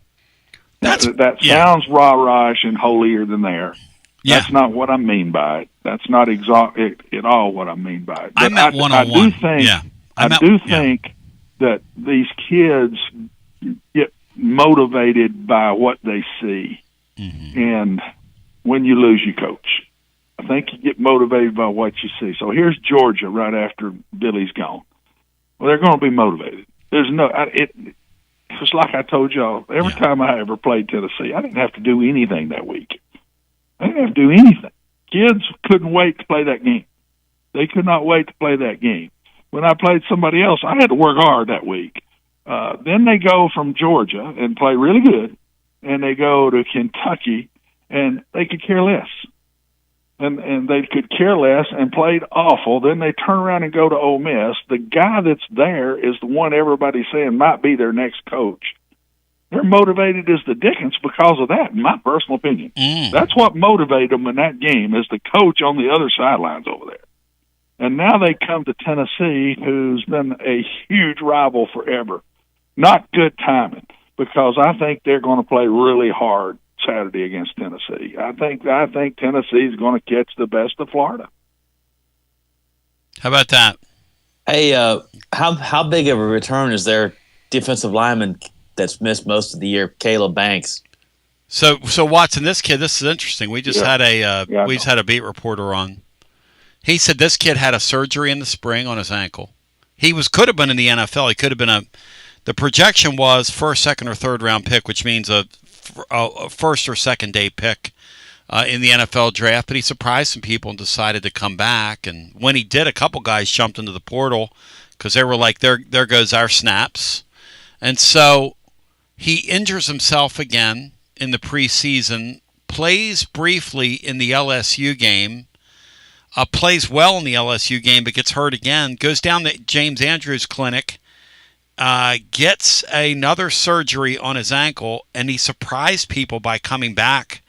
And he's practicing this week, and they're gonna list him as whatever on the on tonight's injury report, with the thought that he's going to play in the game and provide some depth in their defensive line. Absolutely, and you need that against Tennessee when they go fast like they do. Yep. Where you need depth against Tennessee is in the defensive line, because those big bodies get tired. Yep. And corners, because they'll send you deep and send you deep and send you deep. And you need depth there too, because you can wear them out. They'll send you deep 2 or 3 plays in a row sometimes. And that was the Mike Leach theory. I've talked to Mike many times. Yeah. I'm gonna wear these dudes out. Mm-hmm. They're gonna be so tired by the third quarter. Mm-hmm.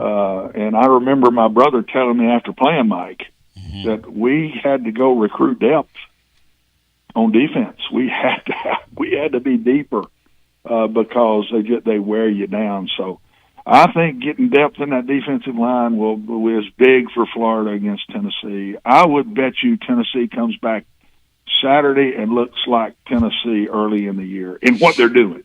Now, how well they do it, we'll see. But Florida's talented guys. Good gracious. It sounds like you're picking the Gators, Watson. It sounds to me like you're picking Florida to win this game. No, I'm not. No, I think Tennessee's going to win it, but I think it's going to be a hell of a football game. I don't think they're going down there and win by 3 touchdowns or 2 touchdowns or something. I think it could be a major fourth quarter fight, 100%. But I just think Tennessee's due again. Guys, nobody has just beaten Tennessee.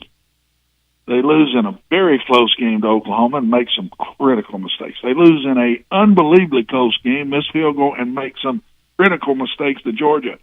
And they lose to Alabama in a much closer game than it looked, and lost with some mistakes. If they clean it up and play better, I just think they're due. I think they're going to play really well in this game. But I think Florida's going to give them all they want.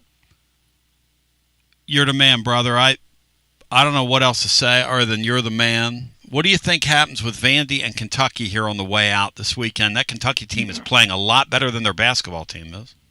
No? Not beating Vanderbilt? They've not beaten really anybody now. No. Their best game was Texas. Their best game of the year was Texas when they held Texas to 8 first downs. What about that Texas bunch? I mean, is that the worst offensive line? Their offensive line? They're not a complete football team. Did they know that? Watson, did they know that before the year, those coaches, or you think they're surprised? Yes, I would think they did. I would think they knew that offensive line anywhere close to last year's. Yeah. And they had to know their pass coverage is not near what it was. Because they're getting swallowed, Watson. Yes. Swallowed. No, it's caught up with them.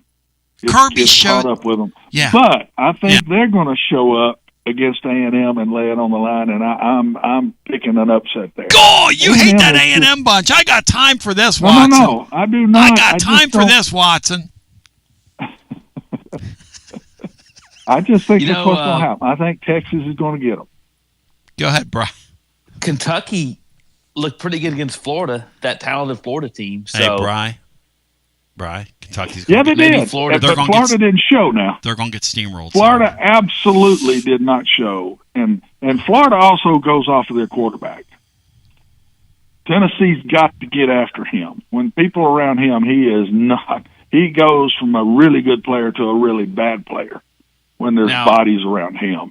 That's so critical in this game. We've been talking offense.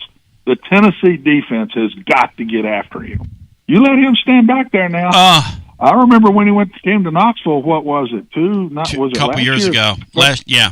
Jeez, Last but year. they let him stand back there and he picked them apart. Uh-huh. And I just think Tennessee's not had success in this game. I think it's going to motivate them.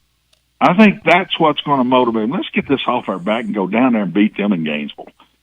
And since they've lost getting in and all that, I think it's been hard for Josh. And I think there's something here. And then there should be again the next week, especially if they win, when Vanderbilt comes to town, because that's a rival game.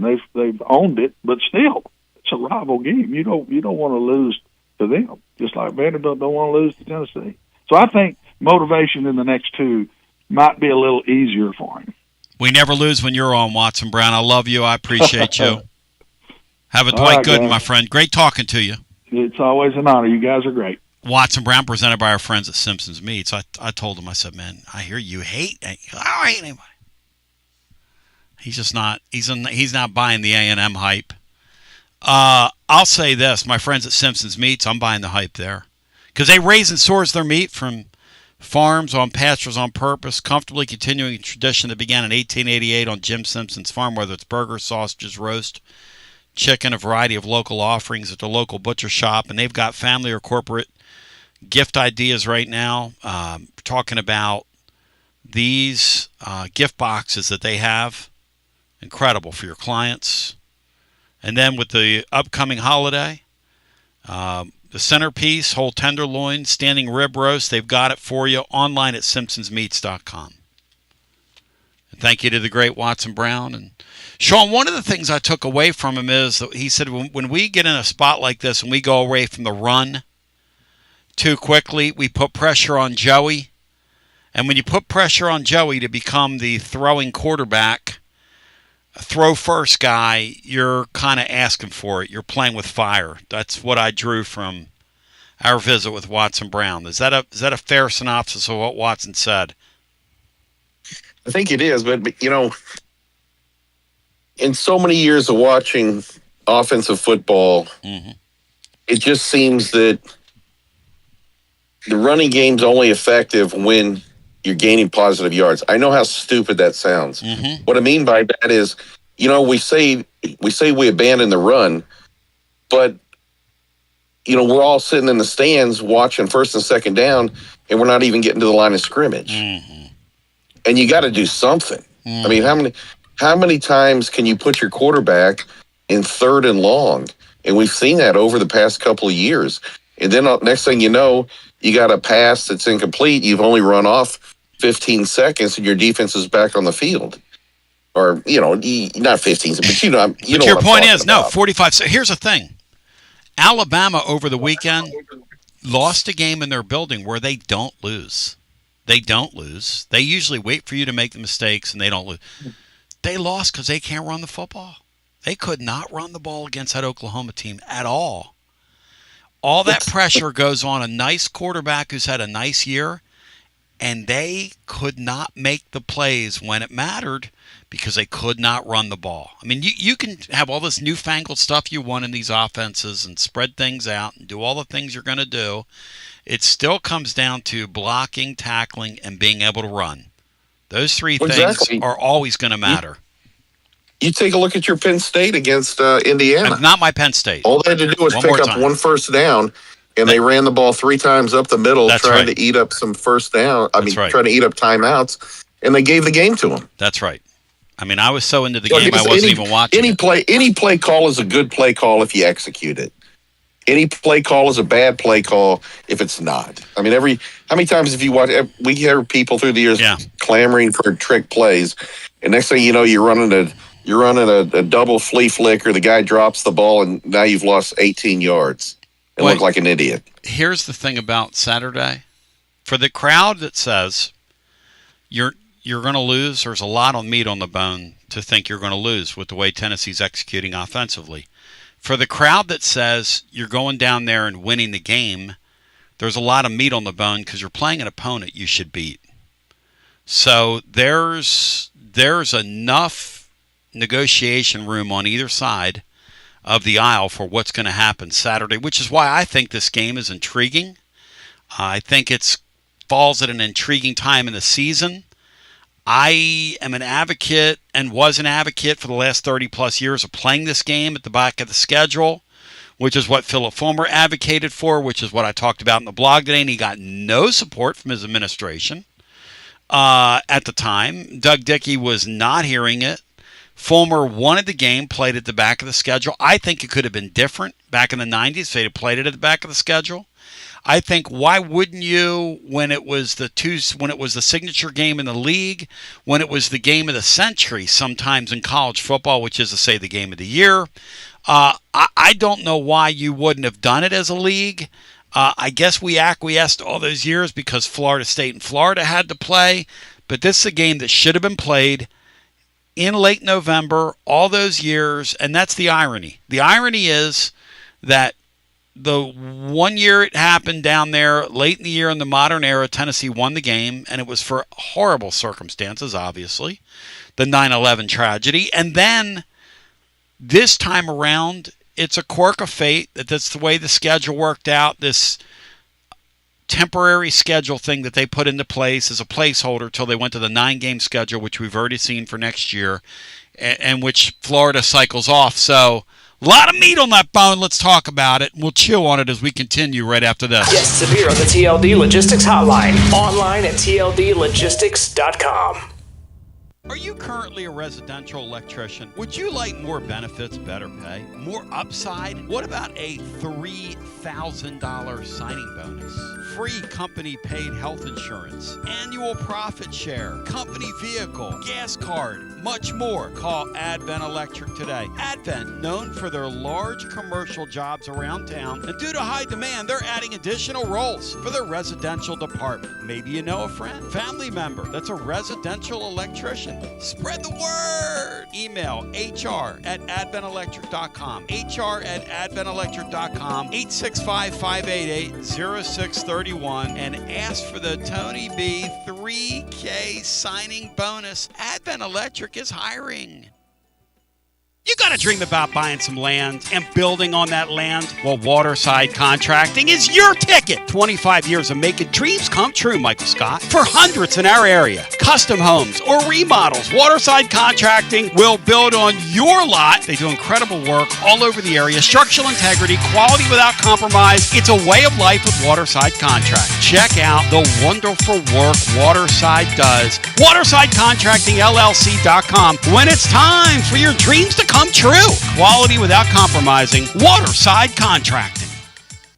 College football fans, Chris Fowler here with the play call. This season, go for Dose with ice-cold refreshing Dos Equis.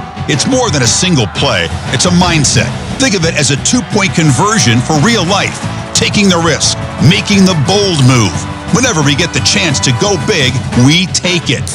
On the field and off, always go for Dose with Dos Equis. Enjoy Dos Equis responsibly. Copyright 2024 Dos Equis Lager Especial Beer. Imported by Cervezas Mexicanas, White Plains, New York. Hi, I'm Jim Simpson, owner of Simpson Meats. When's the last time you grilled a really good burger or steak? One your friends still talk about. Our goal at Simpson Meats is to make that happen every time you have a cookout. All of our cuts of meats, steaks, burgers, briskets, and pork are always fresh, flavorful, and sustainably sourced. We are family owned, so we know the importance of knowing how and where your food is raised. We have been putting quality first since 1888. Visit our butcher shop off Lovell Road or online at simpsonmeats.com. Tony Basilio, and we are live once again with Chad Stockton of FC Alliance. And Chad, you're out there on the field, 100 strong here in Knoxville. Talk to me. What's been going on with FC Alliance now that the weather's heating up? We're out here for the first night of the boys' tryouts. We have over 400 kids that'll be here tonight. So a lot of exciting times right now for us. Our club teams start at U9 and we go all the way through U19. We have over 1,000 kids that come from Chattanooga from the Tri-Cities that make all our teams and make this club what it is today. So we're excited about it. We finished the younger kids a couple of weeks ago. We just finished the girls last night, and now we're on to our older boys program as we speak right now. And we're blowing and going in the Tri-Cities. Tell me about it. We started FC Alliance North 1 year ago, and coming off the first year, we are the largest, most competitive club up in the Tri-Cities area. We just finished our tryouts last night. Looks like right now we will be well over 400 kids for the upcoming season. So great things happening up there. We've put our boys into some really good regional leagues. So we're excited about what the future holds for them and also our girls programs. If you want more information, check them out at fcallianceknox.org. That's fcallianceknox.org. Chad Stockton, keep growing the beautiful game here in East Tennessee. Absolutely. Thanks, Tony. Tony Basilio along with the great Mark Griffin. And we're here to talk about our friends at Performance Medicine. And Griff, their slogan, stay educated, stay healthy. That's you. Wow. I really like to think that, Tony, and I'd like to give Dr. Rogers a lot of credit because I definitely want to stay educated and healthy, and knowing that he's putting the time and effort in to make sure of my care, I want to encourage your listeners to put the time to learn and become educated and get to know Dr. Rogers and see if it can help with your health as well. And there's a really, really easy way to do that. In fact, they've got their own YouTube channel. You can see Dr. Rogers for himself with his staff.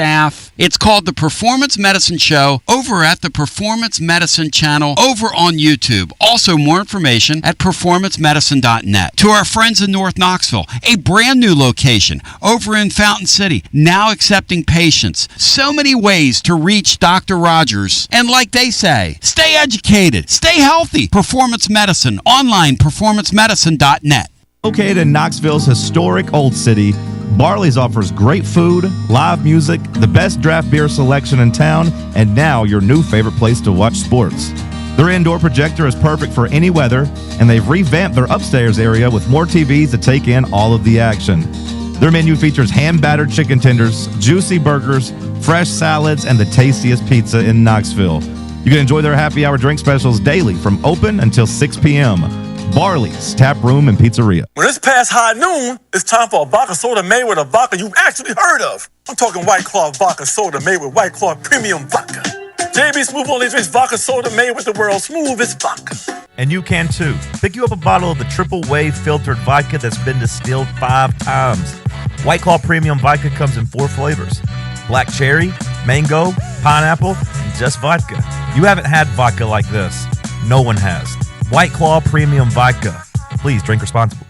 The season of giving reminds us of what truly matters, community and connection. Hi there, Jennifer Morris here with Keller Williams Realty. As the year closes, I wanted to take a moment to sincerely thank you, my Basilio family clients. Thank you for trusting me with your most important decisions. Whether it was finding your first home or successfully closing a chapter, your trust means everything. I look forward to new and continued relationships through the new year, and feel free to reach out to me at 865-694-5904 or nextmovesmokymountains.com. That's nextmovesmokymountains.com, and of course, go Vols! So we've got a special treat for you in this set of 3 love songs in a row as we welcome you back. Taking you up to the incomparable William Pattison. But before we go there, I got to get some calls in. Ozzie Gator is going to be in this set of 3 love songs in a row. Brian, how does Ozzie Gator sound for the uninitiated? Do a little Ozzie Gator for me. Good day, mate. Good day, mate. Hello and welcome. We're coming for the booze. The booze. Hello and welcome into our next call. You're on the air. Tony B, is it me? Yeah, hey, mate. Hey, what's going on? It's Rod and Clark for Tony B. Can I call you mate? Yeah, you can call me mate. All right, mate.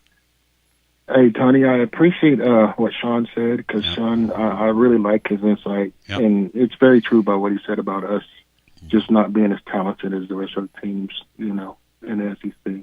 It's pretty bad. That's not true at all. That's not true. Hey, Tony, from our tackling to the size of our players. Are you talking about defense? We have got to get bigger and stronger, and we haven't been doing that. Sean, what do you think? Strength and conditioning? Is that a piece of this as well, or no? Or just better ball players, Sean? What do you think? I guess Cinco has stepped away. No, I'm sorry. I'm trying to mute. No, look, we were toe to toe and missed a field goal against Georgia. Yep. And they're one of the top. So it is what it is. Yep. We like Watson said, we made some mistakes against Oklahoma and Alabama. You're not in those positions if you're if you're weak and you're small, et cetera. I do think there's something to the fact that we have one of, if not the youngest teams in the conference. I think that plays into some of these mental mistakes. I think that's right. Some of these running the wrong routes, and some of the skill sets, tackling, et cetera. Yeah. But I think the big thing here is I don't think we valued a couple of positions on defense. Even if you have, and it would help, certainly, if you're going to have 2 first-round cornerbacks, that's going to help any defense. Right. I don't care who you are. Right.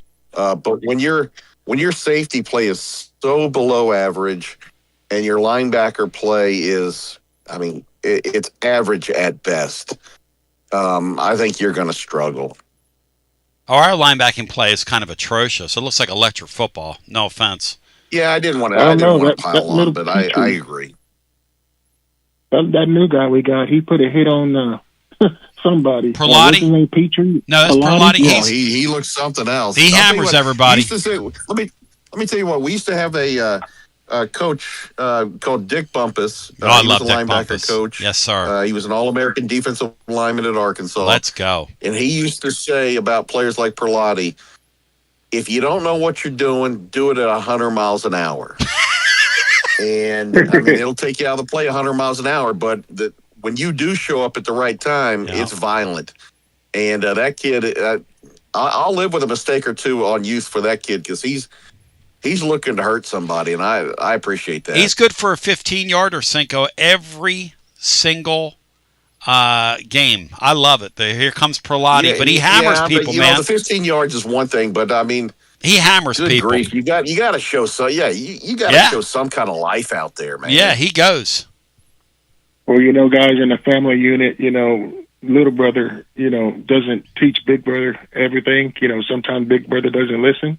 Yep. But I hope to God that big brother pays attention to what Vanderbilt done this off season and cut the fat and go out and get you some freaking ballers. Go Vols. Well, Rod, I think that it's an interesting discussion to be had because if I were Tennessee's GM, and I'm not Tennessee's GM, but if I was, I would look at that Vanderbilt model and say I'm going to go to the G5 and I'm going to get some 21-year-old kids and plug them in for a year and grow my young kids next to them. Now, I don't know how much budget we have, but it seems to me that and you could afford those guys too. Vanderbilt's not paying a tremendous amount of money for those men that they have on the roster. They got 40 guys that are north of 21 years of age, 21 or older. That's what they've done. That's their approach. And then they take a kid like Pavia, who's a tremendous competitor, and kind of put him in that mix, and it's worked. Like somebody was saying to me earlier on over on the YouTube. Well, who's Vanderbilt beating? Hey, listen. You said the same thing about us last year when we made the playoffs. Who Vanderbilt's beating? If Vanderbilt comes to Neyland Stadium, if they win Saturday, which I think is debatable, and because I'm not sure they win Saturday, but who knows? If they do, and they set this game up in Knoxville where it's a win and we go 10-2 season and they go 10-2, who's going to argue with that? I'm not going to argue with that. You couldn't poo-poo our 10-2 season last year. But let's go back to the phones and get our next call in. Hello and welcome. You're on the air. Tony B. Welcome in. Catfish Ike here, people. Hey, Ikey. How's it going, bud? Hey, Ikey. Good to hear from you. Listen, I'm going to try to get all this in right here. Yeah. I know there's been a little negativity about the game this Saturday, but I'm going to tell you something. Mm-hmm. I've got hope in it. Okay. I'm not going to show negativity in it. I've got hope. I have hope in every game that they play, even though they might play some stupid football out there at times like they've done. Mm-hmm. I've got hope in this one. And, like Watson Brown said, it's going to be a close game. Mm-hmm. But we are due to get a win. Now, the way it goes is, you've talked a little bit about it before, Heupel has got to quit calling plays. He's got to be a coach or offensive coordinator. He can't do both. He's just not one of them types to do it. And he's going to have to do something during the off season to make that change. He's got to. But if Heupel is, if he'll do some good play calling and they can clean up the act on offense and play good on defense. And by the way, Banks, his ass needs to go too. They need to update that personnel, and they got to do some conditioning on that team, disciplining and all that. They've got to. They got to get them boys strengthened up and better discipline on that team. But Banks has got to go. They need another defensive coordinator. Now, if they can, I don't know what they've cooked up this week. I hope they've cooked up something good. But I've got a feeling that if they can go down there and play good, clean football on both sides, then they can get this win. It ain't going to be, ain't going to be no big 3 or 4 touchdowns. It's going to be a close game. It could even go in overtime. But overtime? Don't do that to me, Ike. What do you mean overtime? What do you mean over? I don't want to be up till 5 in the morning. I don't want no overtime, Ike. Stop that. I want to get you some good ratings going right there. Good gosh, man. But I just think that they're due a good win, and this would be a good time to come back on, get this one at Florida, and then come back here, and then the next one's going to be a tough one, but they've got to go down there and get this win. So I've got hope, and I'm going to be positive about it. And at the same time, as the caller Florida says, they're gonna whoop that ass. Well, I'm gonna change it around on you. We're gonna go down there and we're gonna whoop your ass, Florida. We're gonna whoop your ass. Oh, Florida getting trash talked on him. What will Ozzie Gator say about that? He's gonna defend the honor. And thank you, Ike, on your TLD Logistics phone lines, which are burning up today and will continue to. At TLD Logistics Overdrive, overtime is on the way next. He said, what you cooking up? Calhoun's Feed the Family for the holidays. The hot and ready smoked turkey pack is yours. It feeds 5 or feeds 10. Let's go. And also, we've got the hot and ready smoked prime rib. Pre-order your meal coming up November 24th through January 1st. You got it. November 24th through January 1st. It's upon us. HolidayFeedPacks.com. We continue on the other side. More phone calls. It's the Ozzie Gator after this. College football fans, Chris Fowler here with the play call. This season, go for Dose with ice-cold, refreshing Dos Equis. It's more than a single play. It's a mindset. Think of it as a 2-point conversion for real life. Taking the risk, making the bold move. Whenever we get the chance to go big, we take it. On the field and off, always go for Dose with Dos Equis. Enjoy Dos Equis responsibly. Copyright 2024 Dos Equis Lager Especial Beer. Imported by Cervezas Mexicanas, White Plains, New York. Cold weather is on its way, and keeping your home warm and cozy doesn't have to cost a fortune. Upgrade your HVAC system with Pipe Wrench Home Services and get payments as low as $137 per month. You'll also save on utility bills with a new energy-efficient HVAC system to keep your home warm and comfortable through the holidays.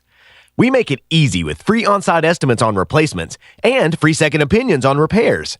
So call or schedule your appointment online today at pipewrench.com and get a new energy-saving HVAC system for as little as $137 per month.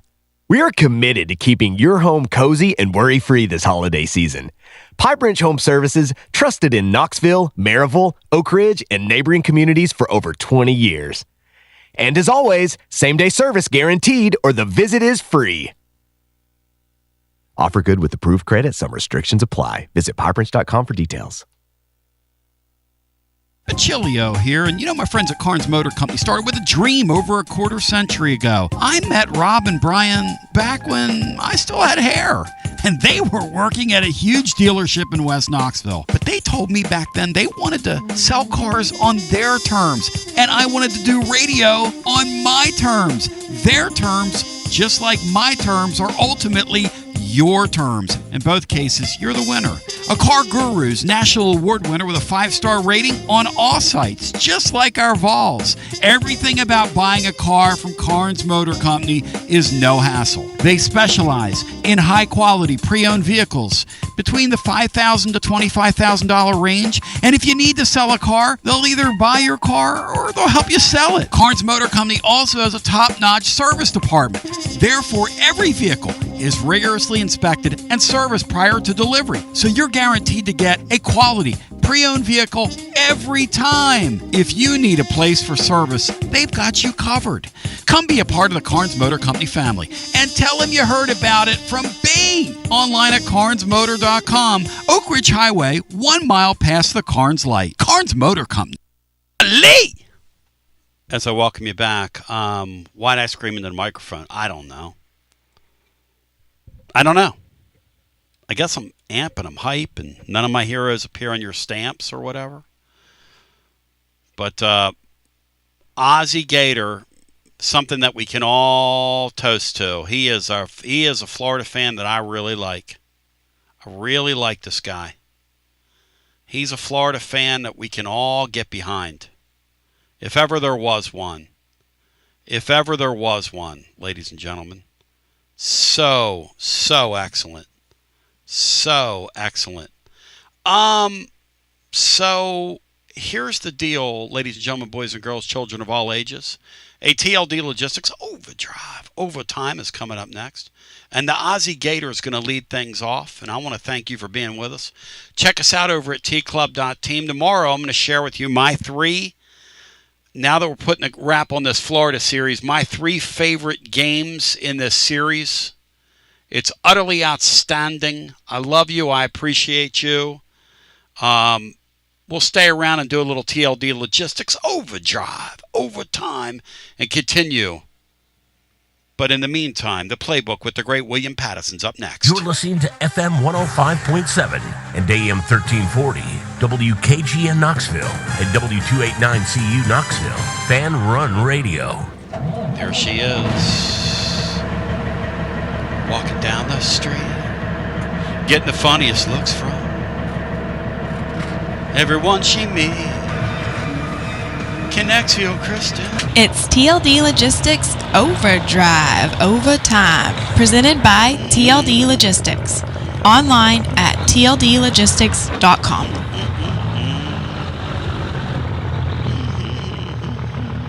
And now let's go to the guys with today's edition of TLD Logistics Overdrive Overtime. Here we are, ladies and germs. It's pretty damn outstanding.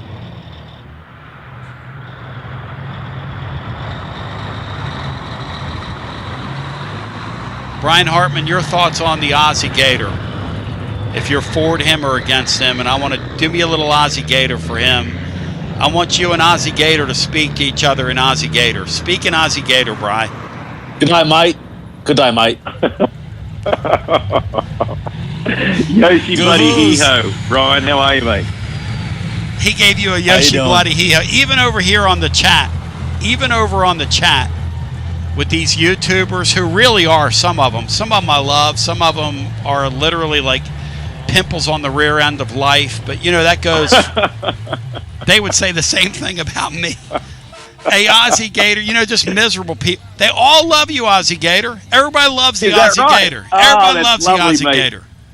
I appreciate it, mate. How are you, Tony? It is. Look, it's that week, and as you said, I heard a little earlier. You know, it's been pushed out again in November. Yep. 22 years ago, guys. 22 bloody years ago, we got beaten at home, and this weekend that was 24 years ago. 24 years ago, there, Ozzie Gator. 24 years ago. But you're talking about the last time we lost it. The last time we won there. Yeah, okay, I got you. Correct. That was 22 years ago. But if you remember, mate, I was in town, with 9/11, and I went down that year, down late, and of course was I came back eating crow. When he says in town, Ozzie Gator used to live here and was a fixture on our show and used to give crap and take crap. He wasn't like that. He wasn't like that front runner that calls himself Florida. I'll give Ozzie Gator this, Bri. After we would beat them, whenever we did, God forbid, we have a few wins in the series. But Ozzie Gator would always show his face, unlike that cockroach, Florida. Florida, when you shine the light on him, he just scurries. Total cockroach.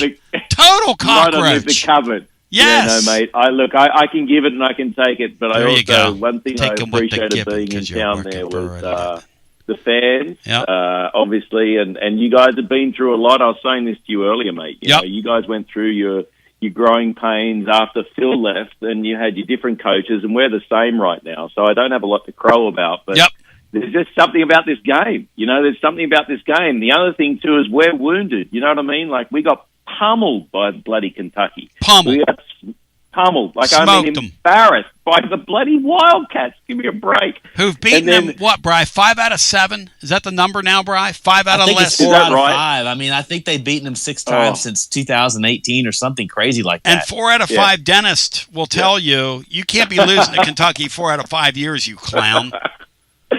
Was that Trident sugarless gum, Bri? Was that the old Trident 4 out of 5 dentists recommend Trident? I think it was. Or was that Dentine? Dentine would freshen your breath, I think. Aussie Gator, do you chew gum? Yeah, I don't. I don't on a regular occasion. I'm more of a mint guy, like Meats? on a mint.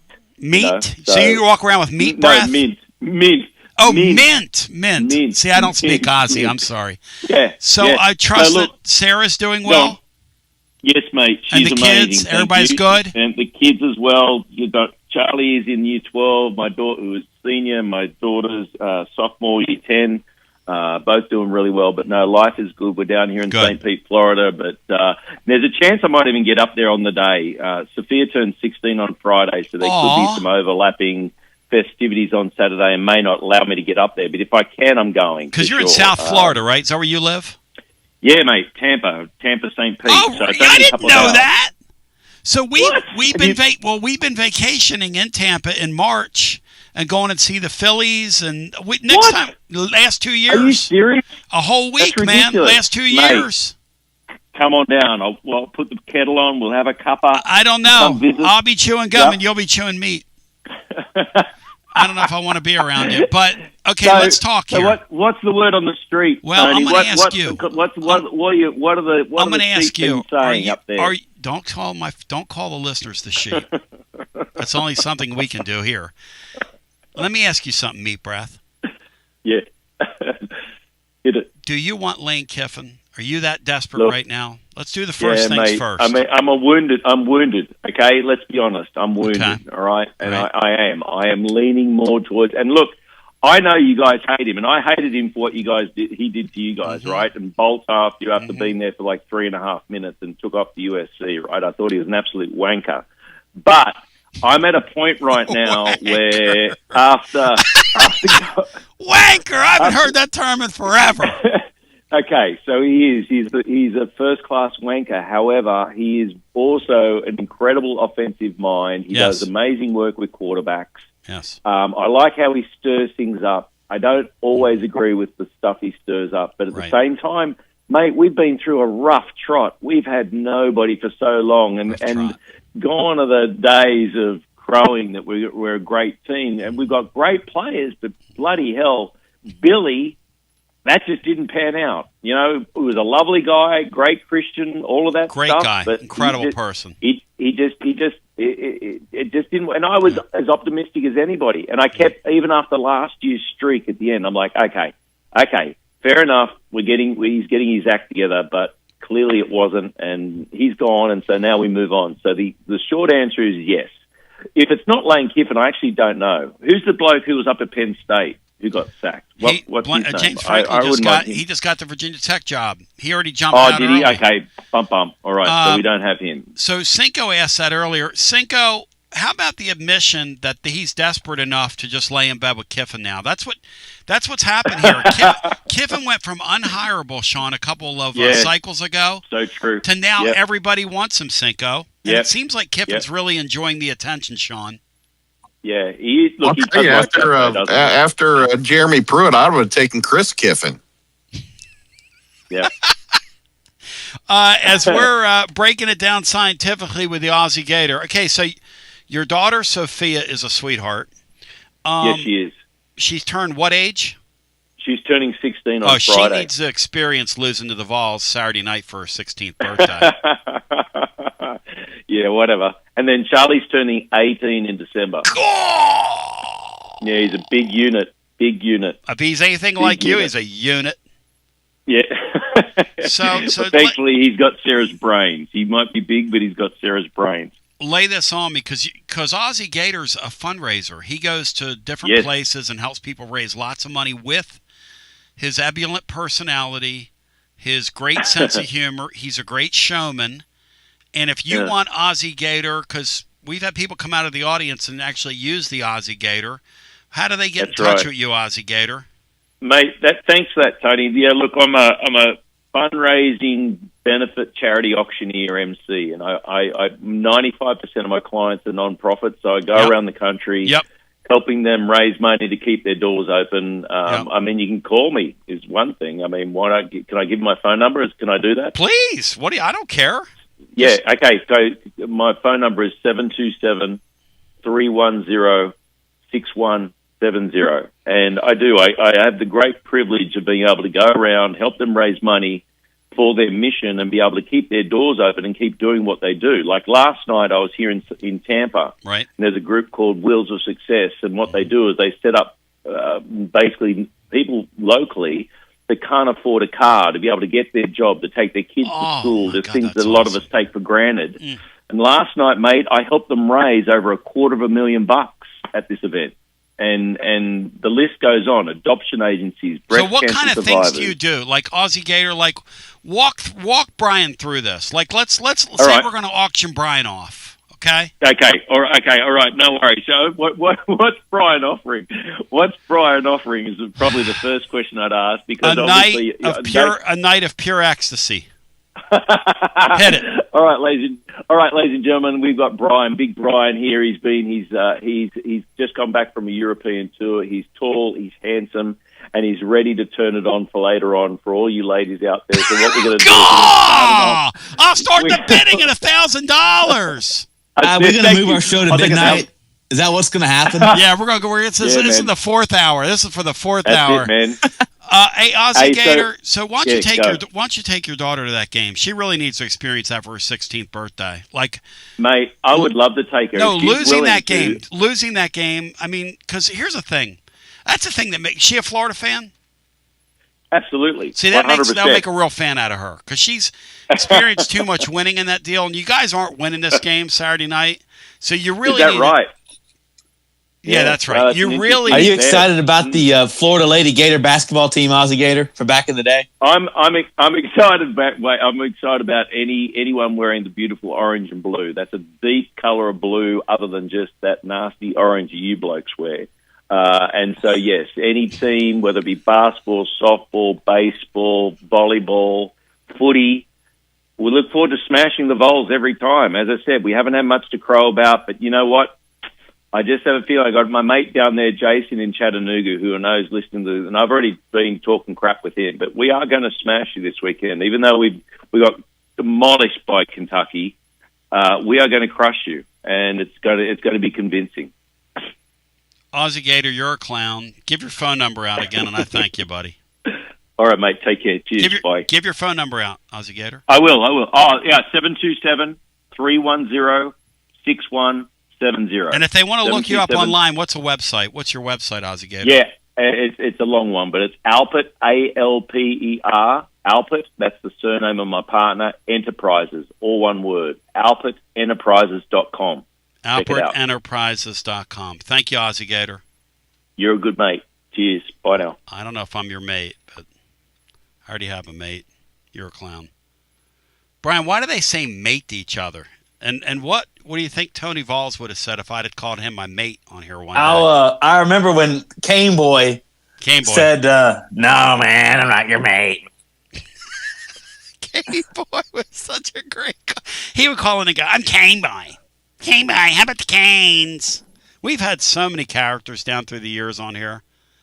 Ma Donham. Cinco, what do you think of hearing Ozzie Gator? I always like Ozzie Gator. I'm not real fond of saying they're going to smash us, though. I don't like that at all. No, it's very disrespectful. But I do find him to be a stand-up caller, unlike that cockroach Florida. Hello and welcome into our next call. Well, Florida's got fear in his voice right now, so I don't think he'll be calling. Yeah, he's got fear. He don't want any of this. Hello and welcome into our next call. We're 7-3. They're 3-7. Hi, you're on the air. TB, how are you? Doing great. Good talk to you. Man, I had a question for you and Sean, and love the show. I can't figure out what is the college bowl game. Is it worth our time to go? Where do we think we're going to land? Is there still a prestigious bowl to go to? Sure. If you win all your games, we're going to go to Florida. We're going to go to a Florida bowl game. I've seen ReliaQuest in Tampa, Gator Bowl in Jacksonville, Music City in Nashville is what I've seen projected. Yeah, but there's no opportunity. There's not a Sugar Bowl, an Orange Bowl, a Peach Bowl. That's not available. Those are all playoff games, correct? No. Yeah, they're all playoff tiered games. Yep. Interesting. Well, I don't know that it's worth it to me and my family. And I'll tell you why. One of the things I was thinking about, we're coming up for the Vanderbilt game. And thankfully, my in-laws provided us 4 tickets, but we have 5 family members, so that's quite a conundrum. But wow. I went on to buy a ticket, and what's really disturbing, quite frankly, is just for a single ticket for a Vanderbilt game. Okay. It's a big one. Right. The StubHub has the minimum price at $156 right now for one ticket. And God knows where the seat is. I feel for these families, the people that really are diehard, would love to go. Yep. The affordability is becoming quite an issue for a lot of families. Where do you live? Are you local? No, I'm in Brentwood. So you're in Brent. Okay, yeah. So you're in the state. You know, the crazy thing about the affordability of these events is that you're right. They're just not affordable. If you'll shoot me an email, how many tickets do you need? We just need one. We'll get it. You need one ticket. You need one extra. Is that what you're looking for? One more ticket? Just one. Yeah, but my point, I guess where I'm going, I was really going to go back to what you do for New Mexico State, and I've helped with that in the past. I didn't this year. I apologize. It's fine, buddy. To y'all. I heard it's been a fabulous event. It was this year again. Yeah, and I think it's something that is just a phenomenal act of generosity on your part, and I hope you continue it. And I'll certainly be contributing to it next year and beyond.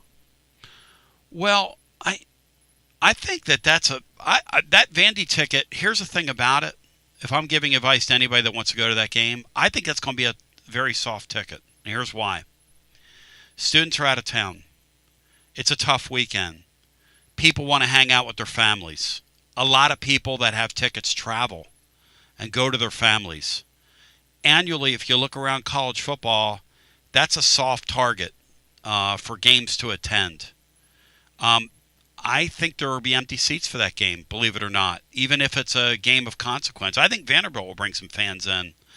And depending on what happens in our game, look, if the Vols win that game, okay, I could argue that it'll be a little fuller, but I still think annually that's always been a difficult game. Sean, I remember when we were kids and we would play that game maybe to go to a Sugar Bowl or whatever because he's talking about the bowl games. And even then it wasn't full because it was when the students weren't there and when people are traveling, Sean. What do you think? I agree. And you always have at this time of year, you've got weather concerns. Mm-hmm. You just never know what you're going to wake up to. So I wouldn't panic. I think you'll be able to get in quite easily. Yeah, I do too.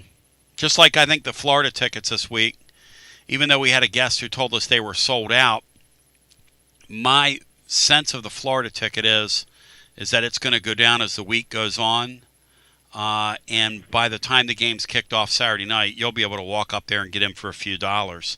And may I say this to you in Brentwood, when you talk about bowl games, I also think you're going to be able to walk to the site of bowl games this year and get in for a few dollars outside. It's another sense of what's going on. Yeah, it's a very good point. I haven't done that in years. I'd just like to have a little bit too OCD, I suppose. But, you got to gamble. Yeah, you got to be a little bit of a gambler. Yeah. Yep. Well, speaking of that, y'all can thank me on Monday. I've decided what I'm going to do. All right, hit it. Given my battered ball syndrome, is I'm going to put a mortgage payment on the Gators, so that way Tennessee's guaranteed to win, and we'll all be thankful. There you go. And therefore, if Florida wins, you make a mortgage payment, and if you'll be glad to pay it out. I have friends that do that. They'll bet against their team, saying, "Hey, at least if we lose, I get to gain from it." That's kind of comical. Hey, thanks, man. Let me know if you need help getting that seat, though. Thank you, brother. Good talking Appreciate it, to you. guys. Keep up the good work. Yeah, you too. Thank you.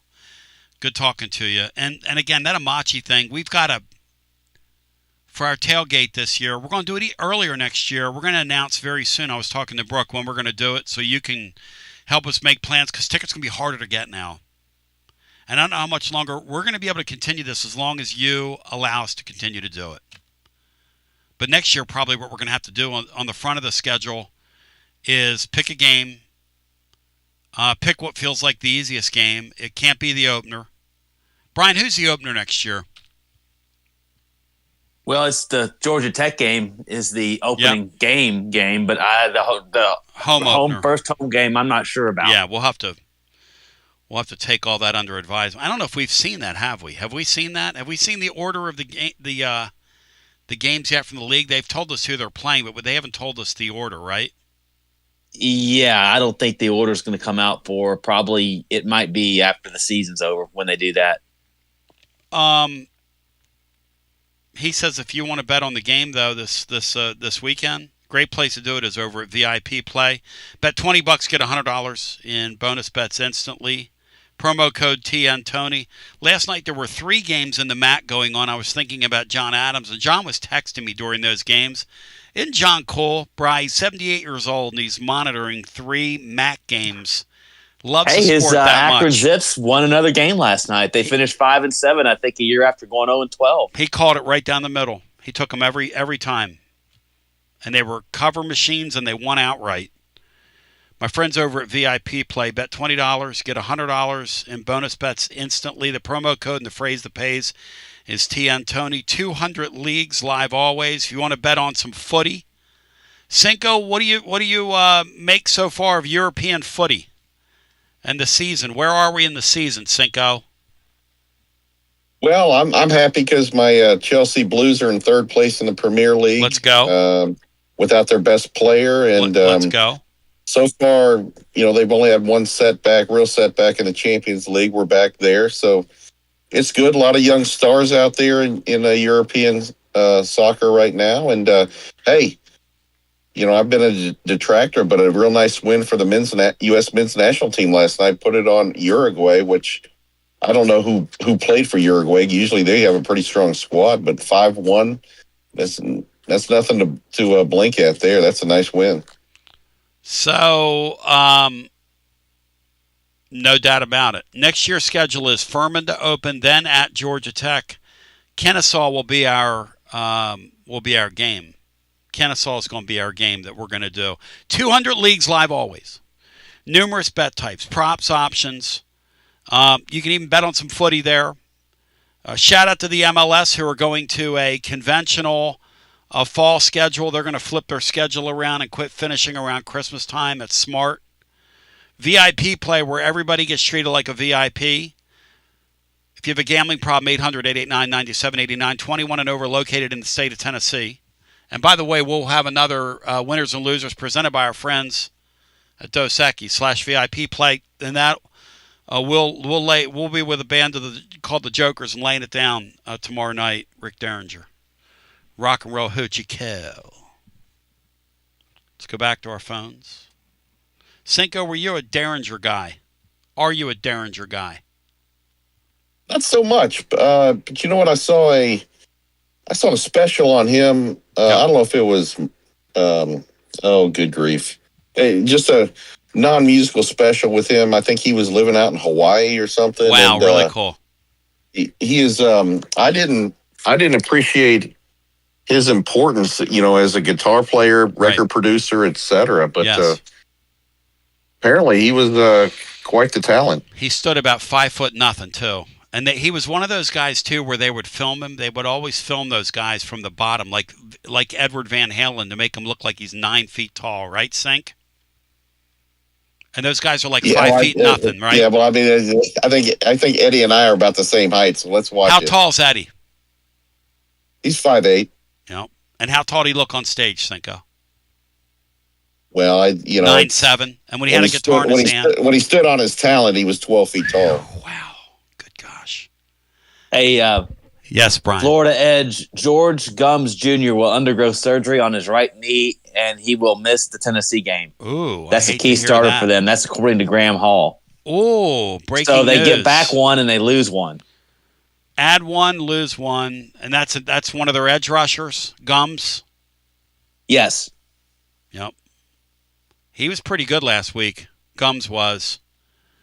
Hello and welcome into our next call. You're on the air. Hey, what's up, guys? Joshy boy. Underwing, bada bing. Joshy, are you coming to Titans Bill's birthday? What? Are you coming to Titans Bill's birthday on Friday at Calhoun's on the river? Yeah, I might be there. I don't know yet. I'll have to check my schedule. Well, he didn't get to yours, so I don't blame you. But guys, what are we doing? Saying weeks ago and months ago that we almost beat Georgia. What, are we giving out moral victories now?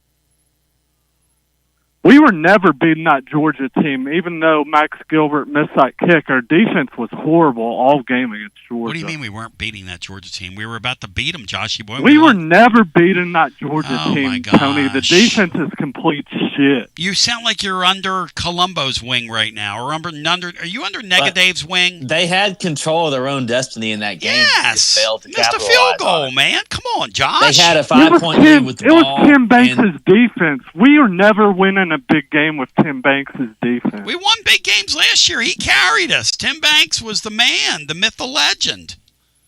Then we got exposed by that Ohio State team in the playoffs. Oh, boy. I mean, we were lucky to win that Alabama game in 2022. Whose wing are you under right now? The defense was horrible all game. All right, you have a choice. Against that Alabama team. You're under my wing, you're under Columbo's wing, or you're under Negadave's wing. Whose wing you under? I'm just telling it like it is, Tony. Cinco, whose wing does it sound like he's under right now? Because he's always under wings. I don't know, but I wish he'd get back under yours. Right. Come on, Josh. We missed a field goal, man. You got to be honest about that here. You can't move the cheese. What's wrong, Cinco? You don't like how I'm telling it how it is? This defense isn't good, man. Well, there's some truth in there. Are they going to take a clipboard to Florida's candy ass on Saturday, Josh? Yeah. I don't know with how the series has gone, Brian. Anything could have happened. Hey, Josh. Tony, me or you could be the quarterback for the opposing team and throw for 10 yards against Tennessee's defense. That's how horrible they are. Hey, Josh, here's what I need out of you. All right? Yeah. Now, you're getting it out of your system today, and that's fine. Friday, I need you. Hang on. Yeah. Hang on. I need you and the other Josh, who's listening to us as he travels the highways and the byways. He does. Yeah. He's my man. I need you two guys to get back Friday under wing when we're at Calhoun's and practice party discipline. Okay? Can you do that? It's okay to be mad at Banks right now and be pissed. Tony, I can tell it like it is and still be a fan, though. I need you, though, Friday to get back under wing. Can you do it? I don't know, but or do I have to say Columbo was right, though, yesterday. He had some good points. We might as act like that national championship was 100 years ago. No, he didn't have good points. Us and Ole Miss, to try to compare traditions and the gravity of each school, again, the weight of our school is like putting our great head coach Philip Fulmer on a scale and their great coach Tommy Tuberville on a scale. Yeah. Do you agree with that, Cinco? That we're a lot bigger than them? Fulmer is a lot bigger than Tommy Tuberville, no question. Thank you. Yeah. Hey, Tony, you want to know how many college football appearances Tim Banks has, though? How many? You want to take a guess? He's got one. Well, he's got more college football appearances than Bruins does Final Fours, too. Oh, boy. He's under Paulie Joe's wing. Wow. It's kind of Freddie Jack cheap shot coming out of the gate there. I don't even know what to make of his call. Let's just say he's having a bad day. He'll round into form tomorrow. It's like Paulie Joe's boy Mark Pope had a bad day last night. Down, da, da, da, da, da, and you turn it around. Yeah. Was Paulie Joe like praising Mark Pope in a group chat or something, Bri? Is that what you're referencing? Paulie Joe is a Mark Pope sheep. Really? He got on a show post-game and was talking about how Mark Pope, he hates Bruins so bad he is willing to go to bat for Mark Pope. I remember Saved by the Bell when they said that they had that episode of Crack is Whack. And then Spano, do you remember when she swallowed a bunch of no-dos? And she'd go, I'm so excited! Anyway. Yeah, I do. So, Paulie Joe, Pope, as the kids like to say, he ain't dope. Pope ain't dope. Hello and welcome in. Crack is whack, but Pope ain't dope. Hello and welcome into our next call because he is a dope. Pope is a dope. Hello and welcome into our next call. You are live on the one, the only. The Joshy Boy heel turn today was fantastic. Joshy Boy turned heel, yeah. Oh, he went full Hogan, Bash at the Beach, leg drop on Macho Man. Oh, so good. Really sad, man. Oh, but he'll turn back as quick as Cena's back after his heel turn. Don't worry. Don't let it get you upset that we've lost Joshy Boy over to the dark side for a few minutes. Love you, Joshy Boy. I know you're back listening. on Friday. He'll be back on Friday. Oh, no doubt. So we agree that this thing has become where all these teams are on top of each other and that it's the NFL. How can you not? Right. So in the NFL, is anybody thinking there's a huge gap between a team that's 7-3 and a 3-7 team? I mean, those games, 3-7s win all the time in the NFL. In that matchup, that's a great point. And in particular here, like these rosters, probably if you were to really break them down, I bet they're very comparable. Tennessee and Florida, Rusty. Yeah, well, I mean, Cinco said a little while ago that absolutely on paper, now Florida's got so many opt-outs, but Florida's roster is probably as good on paper as ours is or better, like worst case. Now, I know Lagway's a 5-star, and the Dallas Wilson kid and the other Wilson kid that are both out, I know they're 5-stars, so that kind of skews what it looks like on paper, but there's very little difference between Tennessee, Texas, and even like the Mississippi State, Arkansas, Kentucky's, and Vanderbilt's and Florida rosters. They're all so similar now. We're all looking at it the right way because we all agree that it's the NFL, but then we fall back into the habits. Oh, you shouldn't lose this ball game to this team because their record's this. And, like, none of us would be surprised if, like, the Bills get blown out by somebody with a losing record, then turn around the week later and beat a team that's got, like, 2 losses like a drum. It happens in that league, and we haven't caught up to it yet. I think that's right. How long, guys, before we do catch up to the fact that, hey, this is a regular season game now, and we can all quit overreacting? Or do we ever? Or does college football... 125 years from now, maybe? I think you're right. I think college football remains a game of pure emotion. And not only just emotion, but adrenaline and passion and frustration and the highest of highs and the lowest of lows. Yes, sir. Yeah. Yep. I mean, you lose the Georgia game because you don't make a field goal. You lose the Oklahoma game because Sanders blows a block. But you win the Mississippi State game because you got a 4th down that you have to have, and Brazel makes a juggling catch across the middle. So that's how fine the margins are, and that's what the NFL is. And we just haven't come around to it yet.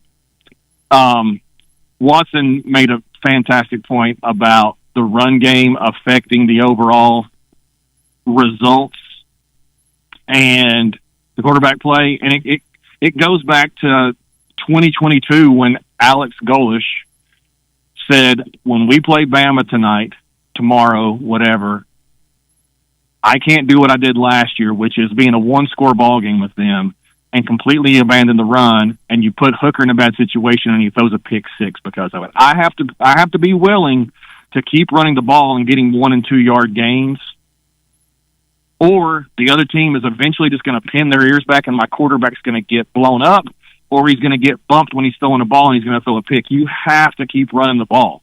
And I think Watson's right. I think Heupel's gotten a little too excited in his play calling, thinking, I got to score 40 today, so I got to be more risky, and I can't be okay settling for 2 yard gains on the ground and keep being committed to it, because occasionally that 2 yard gain turns into a 20 yard gain.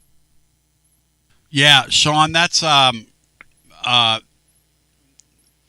thought Watson made a really good point today, because that's what it feels like, Sink. And look, in this league, when you don't run the ball, you don't win. I mean, it's pretty simple. You have to be able to run the ball to some degree if you want to win games. Even our quote-unquote passing offense, which really isn't. It's really a running offense. But way too much has fallen, Sean, on this quarterback, and that's a concern of mine this weekend, because we're not protecting properly. And even with them having this edge rusher out, it's still a concern, Sean.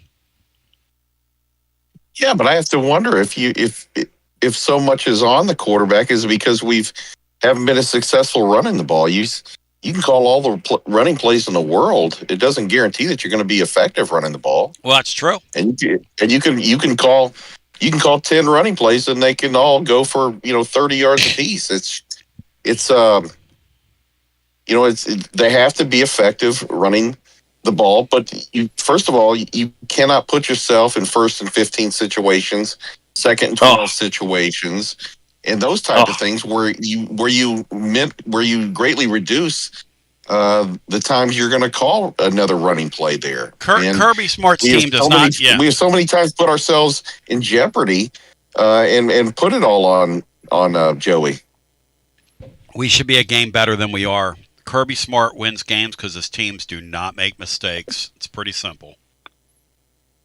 So one of the NFL guys who is a sharp dude said the reason that Brady was the greatest quarterback of all time is his teams were never in 2nd and 15 or 2nd and 12. They were always in 2nd and 6. Always. And it was because they either ran the ball and got 3 or 4 yards, or he just checked it down and got 3 or 4 yards. He was a check down king, but his teams were always perfectly within the sticks, as in never in a bad yards to go situation on a down and distance. And that's what Bama did they couldn't run the ball, but Thompson and DeBoer's scheme, they still getting short little passes to put them in 2nd and 6, 2nd and 7, 3rd and 3. They were never in 3rd and 8. They found a way around the game with a short passing game, and we don't have that. We are a hit you big play and run the ball. That's what Heupel's offense is. It's run the ball, and you have to have some success in it. You got to be committed to it, and then we gash you. But those little 3-4 yard short quick passes to keep you ahead of the sticks when things bogged down, we don't really have that built in, and it needs to be factored in too. This is the first year we couldn't run the ball, so I wonder if this is the first time we've really struggled. Thank you, Rusty. And I wonder when they go to the 9-game deal, because this guy seems to be a self-evaluator. I wonder if that's one of the new wrinkles they add. Somebody also earlier in the show, Sean, and several people suggested this guy bring in his own OC, like real OC, because. Look, I'm not trying to be funny with you here, but the uninitiated believe that this Halsey guy, and they'll go on boards and blame Halsey for the play calling. Sean, how much do you think Halsey has to do with play calling? How much play calling you think Halsey's doing, guys? I'll help you out. It's none at all. I don't think he's instrumental in what play is called. No. And do you think, Sean, that this head coach is ever going to relinquish his play calling duties? No, I don't. I mean, he's that type of coach that's why he's in coaching. Is I to agree call with plays. that. I agree with that. I think if you gave Josh Heupel a choice and said, look, and I'm being serious here, you can be the head coach or you can call the plays, he'd say, I'm going to call the plays. If you're going to make me choose, if we're going to make this binary here, I'm going to call the plays. I really think that. I mean, I think this guy is wired that way.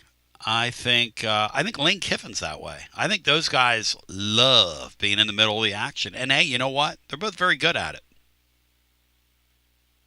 Watson Brown was that way. Watson Brown told me a couple weeks ago, I said, Watson, what about somebody in this guy's ear to help manage a game? He goes, you mean like when to get a timeout and that sort of thing? I said, yeah. Thinking he'd be like, oh, that's great, yeah. He goes, Tony, let me tell you something. If somebody would have screamed, get a timeout in my ear during a football game, we'd be fighting. We'd be fighting each other. And I was like, whoa. All right, let's go back to the phones. Sean, you feeling better about the game now? You think we're going to win? Well, I will always want to go on record as saying we're going to win. But, again, I've had 40 years of watching this stuff with those clowns down there, and I've seen every way possible that the scoreboard didn't go our way. So I'm going to say I will be absolutely pleasantly surprised when we win the game Saturday. Sean, how mad will people be on our post game if we lose the game? What will that be like? If you said it either last week or earlier this week, I'm not sure Josh Heupel truly appreciates how important these next two games are for him.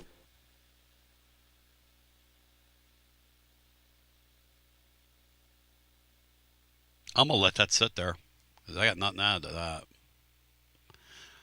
Danny White can build all the damn buildings he wants to and rip G10 down and put the Taj Mahal over there and do whatever they're going to do and all this stupid nonsense that nobody cares about, but good for him. Looks good on social media and makes the other ADs jealous of him around the country. God knows why they're doing this stuff, but here's the thing.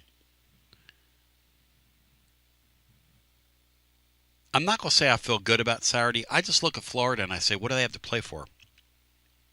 We have so much more to play. It's kind of like when you look at bowl games. You know, you look at a bowl game from 10,000 feet. We had a caller earlier from Brentwood bring bowl game up. To me, bowl games are, these days, fall into one category. Which team wants it more? That's the team I'm going to bet on. Which team wants it more? So, which team wants it more Saturday night? Tennessee should want it more than them Saturday. And that's hard to predict, really, when you think about it. Sure it is. And then when you're dealing with certain talent gaps, and then, you know, what a team that's not as talented, but if they want it more, will that be enough? Because here's the problem, Brian, with everything. I can tell you this. Yeah. The Florida players are getting inundated with text messages, phone calls, etc., from former lettermen saying, you guys screwed this up. You guys got your coach fired. Yep. But we do not lose to Tennessee. And that is going to resonate. They did last year. They lost to Tennessee. They did in 22. They lost to Tennessee. What Sean's saying is on our field. What are we, like 17-4 in the last? Is that right, Brian? Tell me. Remind me of the games we didn't do it. 4-17. Yeah, you'd have to take a couple breaths. This is not a rivalry. Ron Wright Wannabe says Florida always wants it against Tennessee. He thinks I'm talking myself into it. Okay. Why doesn't Tennessee want it against Florida? And if they wanted it, these two teams are of equal talent. It's not commensurate on them quitting. But one team is 7-3, and one team is 3-7. And again, if I'm just using the bowl game litmus test from 10,000 feet, because a lot of times when you're in the middle of the forest, you can't see the trees. Okay, fine. Using the bowl game litmus test, this Tennessee team has every reason to go out there and play really hard Saturday night. And since the last time they took the field, they've had some addition by subtraction as well, which we haven't even brought up today because I don't want to talk about it. I've done a couple shows and people are asking me about Boot Carter, and I'm like, I don't. Sean, do you think NIL has changed the importance of bowl games to players?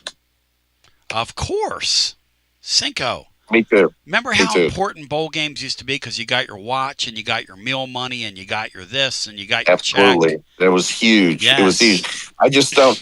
I just wonder. You got me thinking. Yeah. About who has more to play for. Yes. And I'm wondering what Tennessee has to play for. I mean, you could say, as fans, we would say, "What are you talking about? End the streak, go 9-3, all those things." Yeah.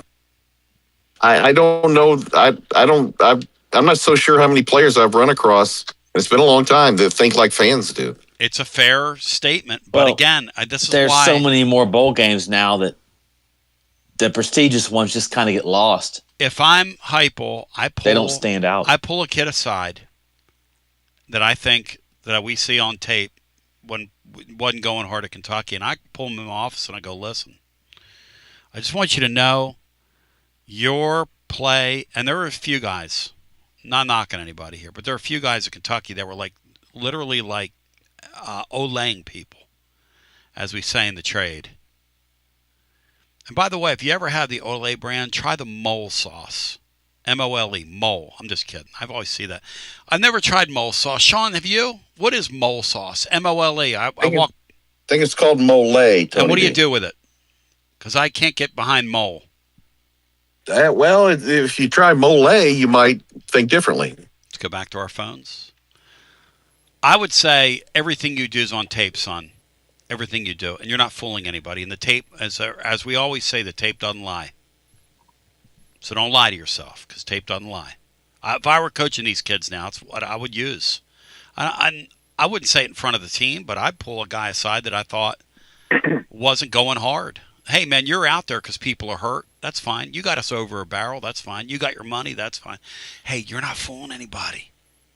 You're not fooling anybody. Let's go back to our phones. Hi, welcome in. You're on the air.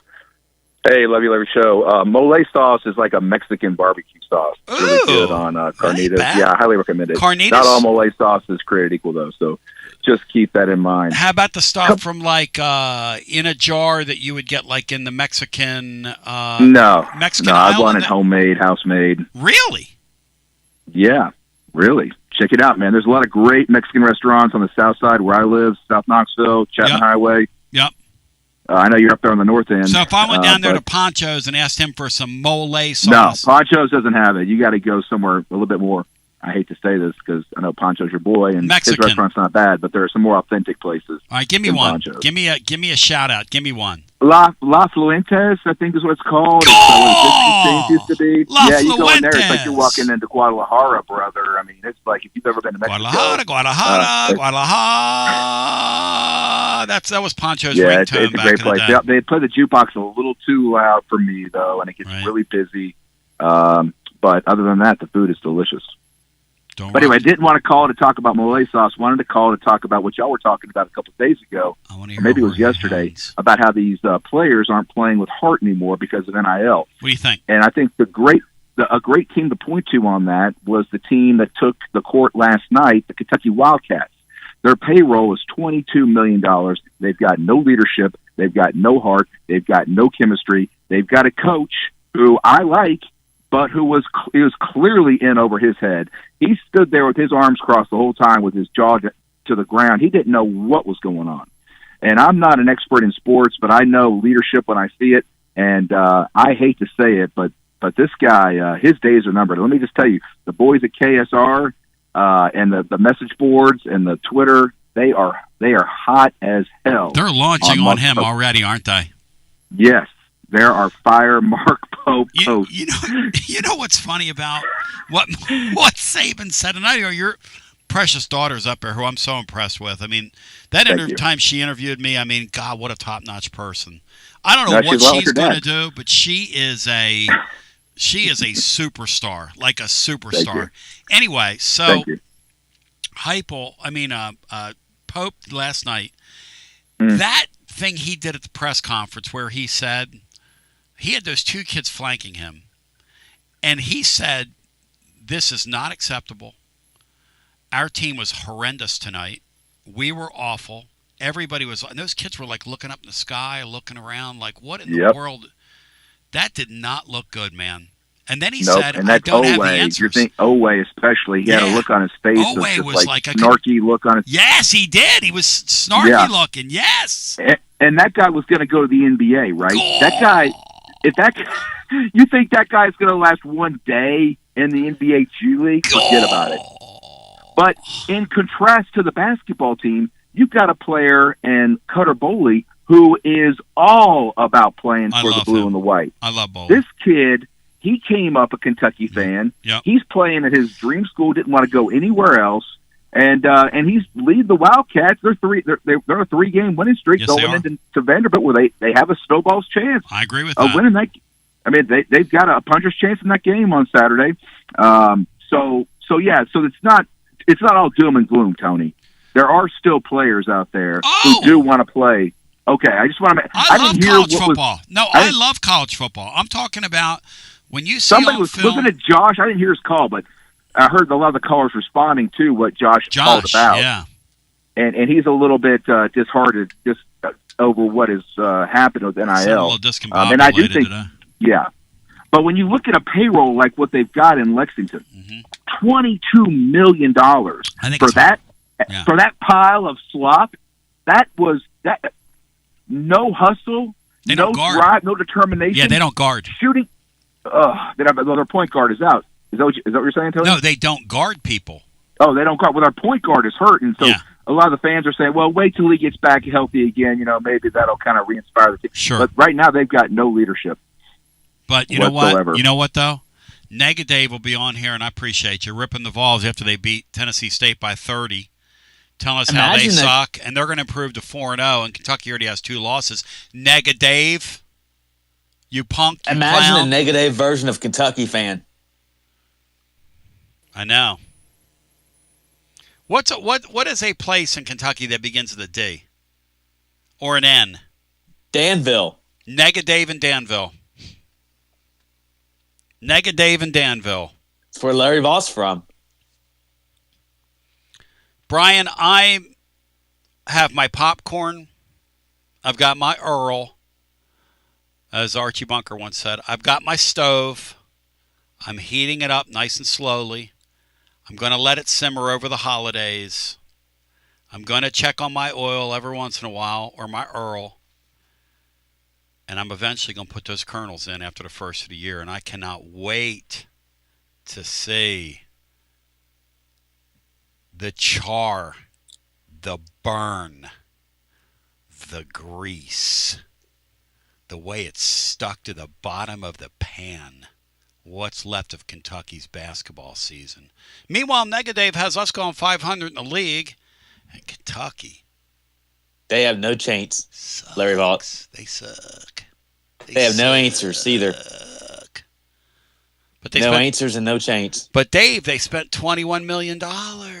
Dave, what a pumpkin, what a clown. Hello and welcome into our next call. You're on the air.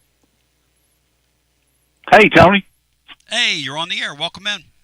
Hey, hello from sunny Philadelphia or sunny Pennsylvania. By way of Jonesboro. By way of Jonesboro, yes, sir. Yes, sir. Alan wants to talk to you. Can you hang on hold after you call, and I want to get your number to him? Oh, yes, sir. Thank you, brother. Yeah. I've got a comment. Hit it. You asked Watson Brown how to motivate these players now that we're pretty much out of the playoffs. And, right. I think the only way to do that is their love and respect for the coach and each other. I don't really think that there's anything you could motivate them to do other than play hard for each other and play hard for their coach. And I'm going to give you an example of that. You're in leadership with your radio show. Look at the people that help you out. And I don't know how much you pay, like Matt Dixon and Sean and these guys. Bino says you don't pay him anything, but you know how Bino is. So we get nothing, my man. Yeah, look at the guys that come on here just because they love you, just because they want to fight. Well, that is a great point. I mean, the power of being passionate about something, sharing that passion. Sean, do you think that still exists in these locker rooms like it once did? Because yesterday, Rod in Clarksville, who I'll brag on, came on here and said, I talk to Travis Stevens all the time, proud of Clarksville. He said, and me and Travis talk, and Travis said, Rodney, when we played, we played because we played because our families. We played because of our communities. We weren't getting paid like these kids are getting. I mean, they got a little something, but they weren't getting paid like these kids are getting paid, Sean. They weren't out there making livings. No, they weren't. But I think kids. Football's a hard sport. I mean, the training's hard, the practice is hard, games are hard. It hurts. They're all injured. I still think competitors want to compete as long as there's something to play for. When they figure out that you're just rolling them out there, for an exhibition or for when they're putting themselves in harm's way for a coach that doesn't really like that's what happened with LSU and Brian Kelly. When that program finally figured out that guy came to LSU not for a chance to win a championship, because no one has a softer landing than Notre Dame ever. When they found out that all he wanted was one more check to get out of town, it went south on them. That roster's still loaded. And so as long as a kid has something that they believe in, that they think they're going to play for, and that could be camaraderie with your teammates, it could be a championship, it could be pride, whatever. But as soon as they feel like that, wait a second, why am I putting myself out there for nothing? Let's go. Money, what have you, then forget it. But I still think kids like to compete. That's what my man in Jonesboro is saying, by way of Pennsylvania. Yeah, I think we talk about the kids on the team and the NIL, but the majority of the kids are not getting any NIL money, right? I mean, they're getting something, but not getting paid like the stars are getting paid. That's a good point. Yeah. So, and we've seen that here, right? We saw it. We saw the guys quit under Derek Dooley. We saw them quit under Butch Jones. Oh, guys will quit. Yeah. Florida checked out against Kentucky. There's no doubt that happened. Yeah. So if we go down there and we punch them in the mouth. Yep. Right, and we hang in. It's going to be we're going to have to stay with them the first quarter. Then they don't have anything to play for. They don't have any the love for their coach, and they're already looking to move on. Thank you, my man. But I still think it's going to be a 60-minute football game. Hang right there. I want to talk to you. It's incredible. Sean Sinclair, you and Brian Hartman, great job. Boys, any final thoughts here? Because I got to get out of here. I got to do some commercial work today. I got Connexial Kristen coming in the studio. Boom! Boom. Well, I think the last caller hit on something that it's not about the Vols. It's about the camaraderie. I've never made a penny off this show. A little bit of maybe a little bit of fake celebrity, maybe a little bit of business comes my way because people, and I'm appreciative of that. Back on the Saturday show, we used to be treated well at Calhoun's, got a free lunch there. But we all do this because of we like doing it. You give us the opportunity. And if we're all honest, it's because we love you, Tone. And I think that's the difference between these type of shows. Find out who's getting a salary and find out who's getting on here with their precious time to support a really great dude. And that's all I'll say. Thanks for having me, Tone. Thank you, Sink. I love you. And likewise, bro.